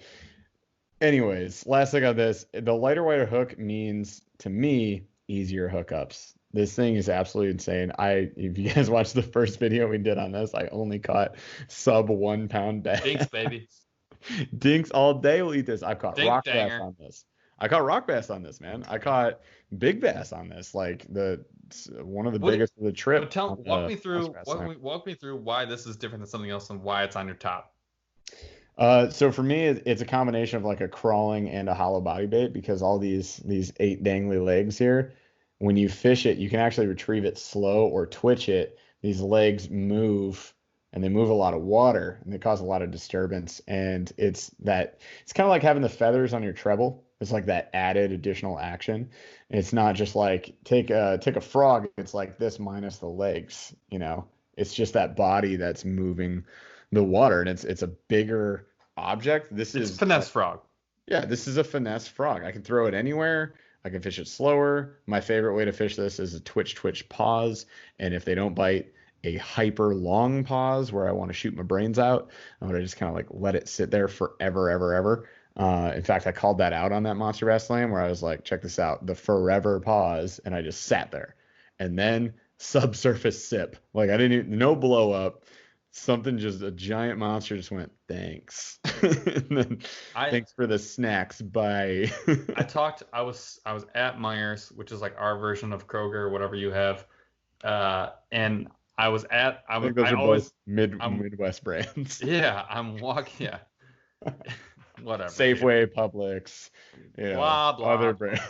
So it's your general store. So I'm in the fishing section, and this happened like 5 or 6 times. I'm not exaggerating. Lunker Hunt, you owe me. I've sold at least 10 of these. So many of these. Send us 1,000 spiders. I'm not joking. Like I mean this. I do too. Dude walks up and he's like looking for this happened. I think I told you about this like last week. Yep. Dude's like, oh, we're gonna go fishing, and I'm like, well, what are you up to? He's like, I'm gonna go fishing and get my kid a frog. I'm like, you should get a frog. Frogs are great. Also, look at that spider, because they carry Lunker Hunt. That's one of the few. They carry that and like Yamamoto worms. And he's like, are you serious? And I'm like, I'm telling you, this is what you do. You find the weed, or you find the gap in between the lily pad, and you cast past it. Cast past the little gap of little open water pocket that you can see, any of them. And what you do is on your retrieve, you plop it into that little gap that's open water in between like 5 lily pads. And then you don't do anything for 5 seconds. And you just stare at it. And I am telling you, it will scare the shit out of you, and it will just get hit. It just catches fish.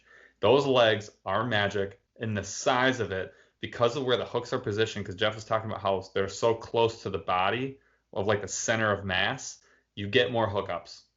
Lighter hooks, so easy. Just get more hookups. It is a great. I mean, I'm not just saying this because it was in the Monster Bass. I'm pumped because it was in the Monster Bass, and I fished it because I knew it was going to be in the Monster Bass. Yeah. I bought 3 of them last week because it catches fish. 10 out of 10. I have 5. Will fish again. Yeah, will fish all the time. It's great. All of my life. Casts. It should be on a medium heavy or medium, and it medium heavy with a little bit of a bendy tip, a slower action. But dude, that thing just catches fish. It is solid bait. It's absurd, and not on my top 5.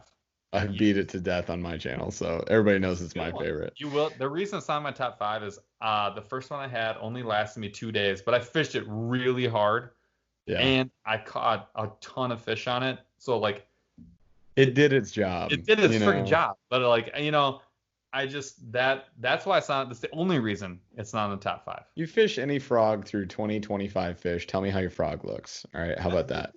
Unless it's like a Spro. All right. Let me do mine. I'm going to do my frog because I have a frog. Okay, go ahead. So I have a frog. It's this is a dead tie. I probably have 3 of each of these. These are the only frogs that I buy. Yep. With the exception of the Lunker Hunt ones, which just because they're cheap. Booyah Pad Crasher. I get mine in the mini, and I get it in Aqua Frog, which is like it's got like a neon purple strip in it, but it's black. That thing has caught. That for sure has caught more fish for me than any other hollow body bait. It's not close. Great, super small profile. It's like half the size of a Tic Tac box. That thing has really long dangly legs that I do not cut. They're extra long so you can cut them. I don't cut them. I leave them long, and I fish that as a finesse plastic. Like I fish that the exact same way that I fish the spider. That thing is a murderer. The other one is when it's super, super, super thick and you're just getting hooked up every time. It doesn't matter what you're casting. The Spro Bronzeye. That Bronzeye frog, it's got a really pointy face. It comes through everything.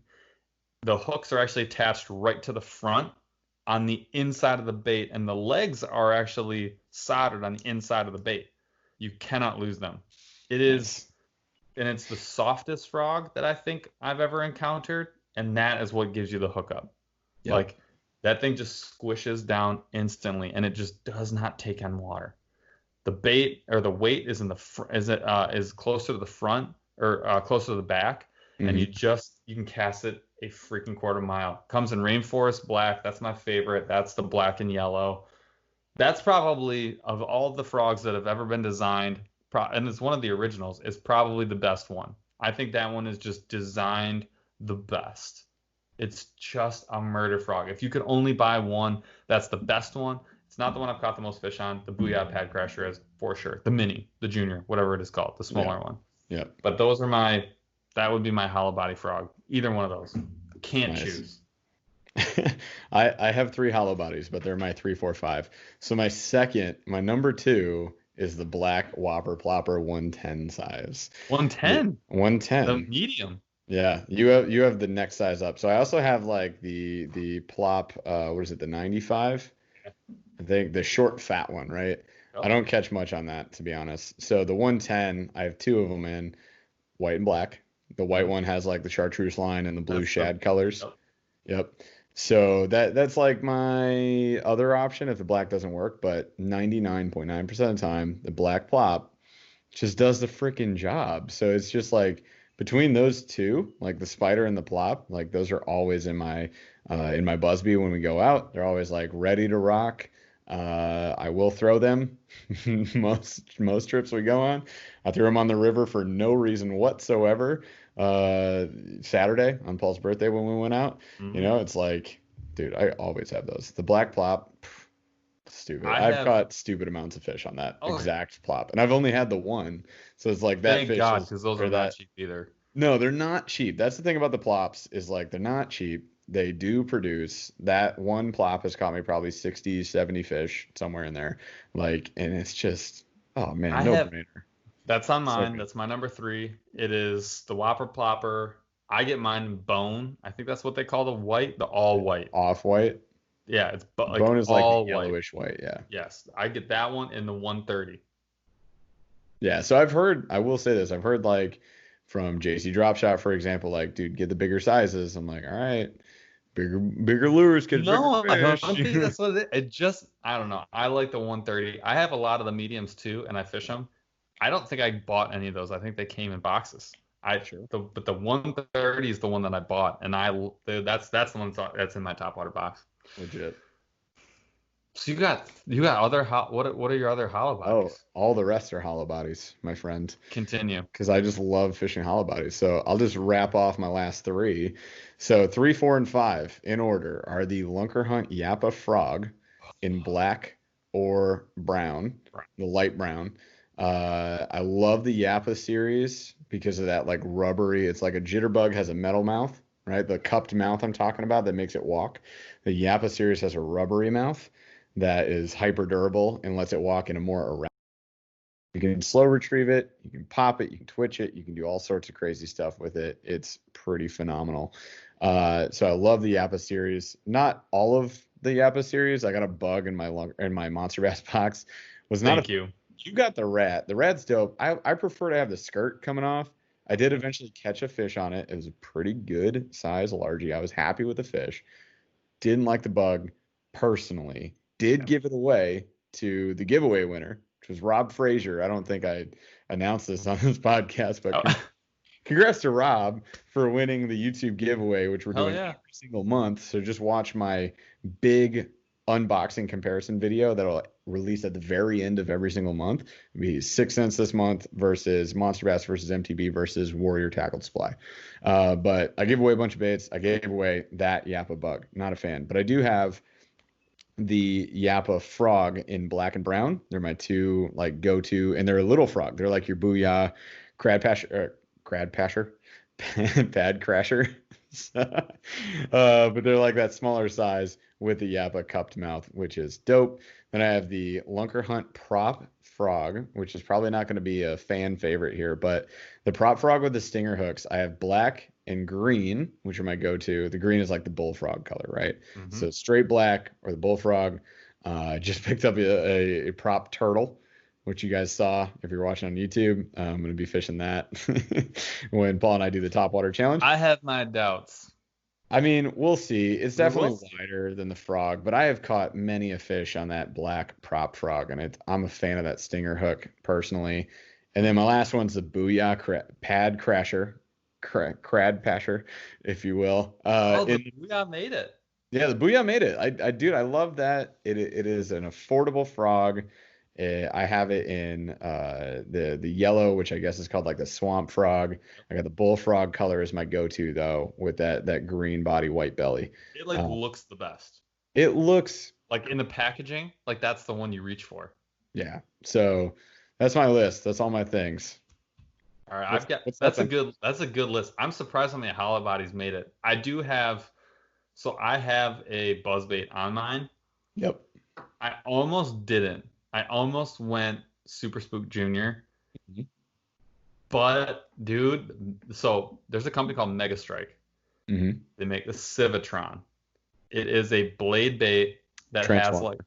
yeah, it has a like an offset angle. So there's Yep. like where normally it's just a straight shank back to like where your hook is. It drops down. And it also the blade has like these slits in it. You can just cruise this. Like when speed matters, you can control the speed. I think it's because of that. I don't know what it is, but I think it's because of that. I always put a creature bait on the back. I leave the I cut an angle for the skirt, and that thing just hums. Never have a problem. I tune it like maybe once every two or three fish. But Mhm. when it's on, I get black on black. I've never bought anything else. When it's on, it's on. That is like the bait that's gonna work for that day. Period. I have two Sick. of them. They're exactly the same. I'll probably never buy another one. Those are awesome. We talked about the Whopper Plopper. We talked about my pad. So I think I've talked about this one like maybe 10 times already. The old school old man Rebel Popper, POP-R Popper. I have caught so many fish on that popper. I use an ultralight 5 foot Fenwick, and I'm telling you, I could go on a fishing trip and only take that and nothing else and feel confident that I'm going to have fun and I'm going to catch fish, big and small. Does not matter. Yeah. It is, I have it in, I think it's called like Old Bass. Pretty sure it's called Old Bass. It's Mhm. just like shiny reflective with some black spots on it. That thing is just a murder. And to prove that I'm an old man, my other favorite is the Hedon or Hedon, I don't know how you say it, baby torpedo Yep. in bullfrog, like yellow bottom, green on top with black spots. I can just go out and know that I am going to just trash some fish. And I know I can do it slow, fast, twitch. I can do anything except for work heavy, heavy cover, and that thing will just destroy. I don't know what it is. And I always change the hooks out. They come with Yeah. these really crappy hooks with this crappy coating on them, and I always swap them out for really high quality trebles. Other than that, that thing's a murderer. It's like you have to have a light setup though, medium. I Yep. always use a medium, and honestly, it works a lot better. I enjoy casting it more with a spinning setup, but that thing just murders. So that's my top five in order. In order. Mine were actually in order. I didn't even realize or do it intentionally, but they were in order. Oh God, that's Uh, amazing. my honorable mentions were actually the Rebel Pop R is on there. The 13 Fishing Motorboat is on there just because it was Ooh. extremely enjoyable. Hmm. And I would say just like any of the what do I got? Oh, the Sixth Sense splashback, or Yep. they have a walking stick bait that's pretty decent too. It like fishes exactly like the Super Spook Junior. Hmm. It's in like that size, but I think it's like a solid bait. Oh yeah. My honorable mentions, the spider. I like the 2 inch, like the smaller one. Hmm. Um, Hula Popper 2.0. The Yeah. white zombie, like the white and purple. It's the Yep. feather on the back is just money. That Yep. thing is freaking awesome. Super Spook Junior. I like mine on the black shiner. That is a great bait. I have two of those in two different colors. Um, And then I'm telling you right now, I'm actually hoping that chase baits, I'm really hoping that one of The those kind of like, smuggler? I'm hoping the smuggler is like Yeah, becomes the new you want favorite. that. Dude, I want it to be, if it doesn't, I'm be honest with you, if it doesn't, I'm gonna buy a pompadour. Fair enough. That's So yeah. awesome. I will say there's one thing I want to cover real quick before we go. I know we're running out of time. I know this is like a 2 hour episode. The Longest one thing, episode ever. whatever, I don't give a shit. So I want to talk about rigging, and this is really important. I know if you held out to the end, this might be, in terms of tips, one of the most important things. Like, but wait, what do I do? Yeah, well, this will actually allow you to have fun and actually catch fish on baits Hmm. and fish them properly. So I went through each one of these different categories, and I just want to talk really, really briefly about what kind of setup you need. I don't think the line is as important, but I'm going to talk lines quickly. Lines, as a general rule, very general rule, braid, straight braid, no leader. I like braid. You wanna feel everything. When you set the hook, you want to set it immediately. I don't like a lot of stretch, but I actually do like some stretch in most of these baits. But braid is probably the way to go. You don't need to go more than 20 pound. But I do like braid in almost all these scenarios. You absolutely can use mono. Mono is great, especially for those consistent retrieve. And also for your like poppers, walk the dog, stick bait type deals. Um, do not use fluoro because fluoro sinks. And what that does is that creates slack in your line, which you do not want. You want to set the hook and know you're going to set the hook right when you want to do it, when you need to do it. Just don't use fluoro. You're good otherwise. Um, rods. So for poppers, so anything with a scooped mouth, I like a medium with like a faster action. So like more sensitivity at the very tip, not a slower action. I do though, if you're going like with a smaller presentation, I like a straight medium with like a medium, I like a slow medium, like somewhere right in between, not slow, not fast. But medium action rod for sure. Yeah, medium rod for sure. For a walk the dog, I like a medium or I like a medium heavy, but I do like that softer tip. I want a softer tip for a walk the dog because that little whipping action and that more subtle hook set is just going to get you way more fish, Hmm. way more fish. And that's another one. Again, you can help yourself out by, if you have only a fast action, just go with mono or a mono leader. That's really going to help you out. Um, with the crawling baits, so the ones with the metal arms, I like a medium heavy, and I like a faster tip. When you set the hook, you're going to want to set the hook. You're going to know when to do it, and you want to jack them. You're going to have bigger troubles. Um, and you need to pull that bait through the water. You don't necessarily have to do it fast, but you got to maintain contact. Think crankbait. Um, and it's similar thing with prop baits. I like a fast action, medium to medium heavy. Prefer medium heavy, and I want that like stiffer midsection. You just want to maintain contact, and you want to feel all of it because you want to feel the action so you can control it as much as possible because that's really the game is controlling the action. And then with a buzzbait, I like a medium heavy or even I'll say heavy, but really it's like a medium heavy. And it depends on how you fish. I'll be honest with action. I like, I like a faster action, but if you have a slower action, it'll do just fine. But you really want to be in the medium heavy scenario, mostly because when you set that hook, you're dealing with a single hook, heavier gauge wire, and you got to fight through some things, skirt, plastics, whatever it is. You're dragging some crap through the water. So you're going to want that medium heavy or a heavy. Um, and then the last will be a frog. Most guys are going to tell you got to have a heavy and you're going to want a fast Broomstick. action. This is your broomstick scenario. I'll be honest with you. I like a medium heavy that's very stiff. So like the Ducket Silverado that both Jeff and I fish consistently. I think that's actually probably a prime because you're going to actually get a longer cast. And as long as you're using braid and heavier braid, to me, that's my favorite setup. But I know what you're going to hear most of the time is really true. Heavy, faster action. You got to jack them in the jaw. My go-to on that is actually a Dobbins Fury Magnum Heavy. That's the Yeah. broomstick. It's Jeff the likes heaviest. straight. They have a heavy rod, and then they have the Magnum heavy rod. Mhm. So yeah, but with the Lunker Hunt Spider, for example, I throw that on the Silverado all day long. And probably vast majority of these I would throw on the Silverado. Yeah, Almost everything but the Frog. I use a medium heavy in most of these situations. I do though with your stick baits, with my poppers. I'm telling you, a medium will get you more fish. Yeah. And mono can really help you out. So if you're using, I'll say if you're upsizing rod, so if you're using too heavy of a rod, switch to mono or a mono leader. If you're underpowered, use your braid. I guess that's my tip. That's my pro tip.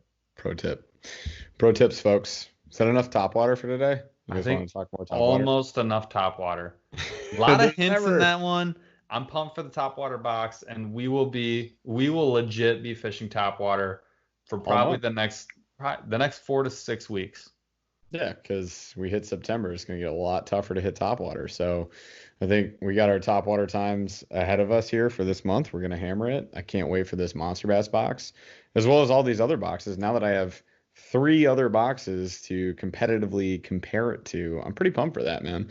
I think it's going to be a lot of fun. And then, Paul and I, as we said, we've got some wackadoodle novelty looking ass baits that we're going to test out as well, which I think will be a good time. I think it'll be a good time regardless of catching fish, just because watching like the smuggler, for example, just friggin' pummel across the surface is going to be ridiculous looking. The frill seeker. That's the one. Seeker. Just wait, folks. There's stuff coming. I can't wait. I'm pumped, man. So it's going to be a lot of fun. If you guys want to, see this content or hear this content that we're talking about, obviously you can subscribe to the podcast. You can subscribe to the YouTube channel. So we got the Burly Fishing podcast. We got Burly Fishing, the YouTube channel. You can follow us on Instagram at Burly Fishing or at Paul __ Paul J _J _glass. It's not that hard. Quadruple underscores .. 69420 glass. At any rate, follow us on Instagram. You can follow me on TikTok, Burly Fishing on there as well, and Facebook. Burly Fishing, right? I mean, we're all over the friggin' place, guys. And then, of course, if you guys like the content, drop us a 5-star review on this podcast. Throw us a comment. Let us know what you want to talk about or what you want us to talk about. You can talk about whatever you want. It's not on this podcast. And then if you want us to talk to anybody, we are always on the lookout for new potential guests. So if you've stayed tuned this long in the episode, 4 years later, let us know some guests. Who's present in 2024? Like, what are the companies available now that it's been 4 years that you've been listening to this podcast episode? But that's all we got for you guys today. Stay tuned for more good content, and we appreciate you guys, and we'll see you out on the water.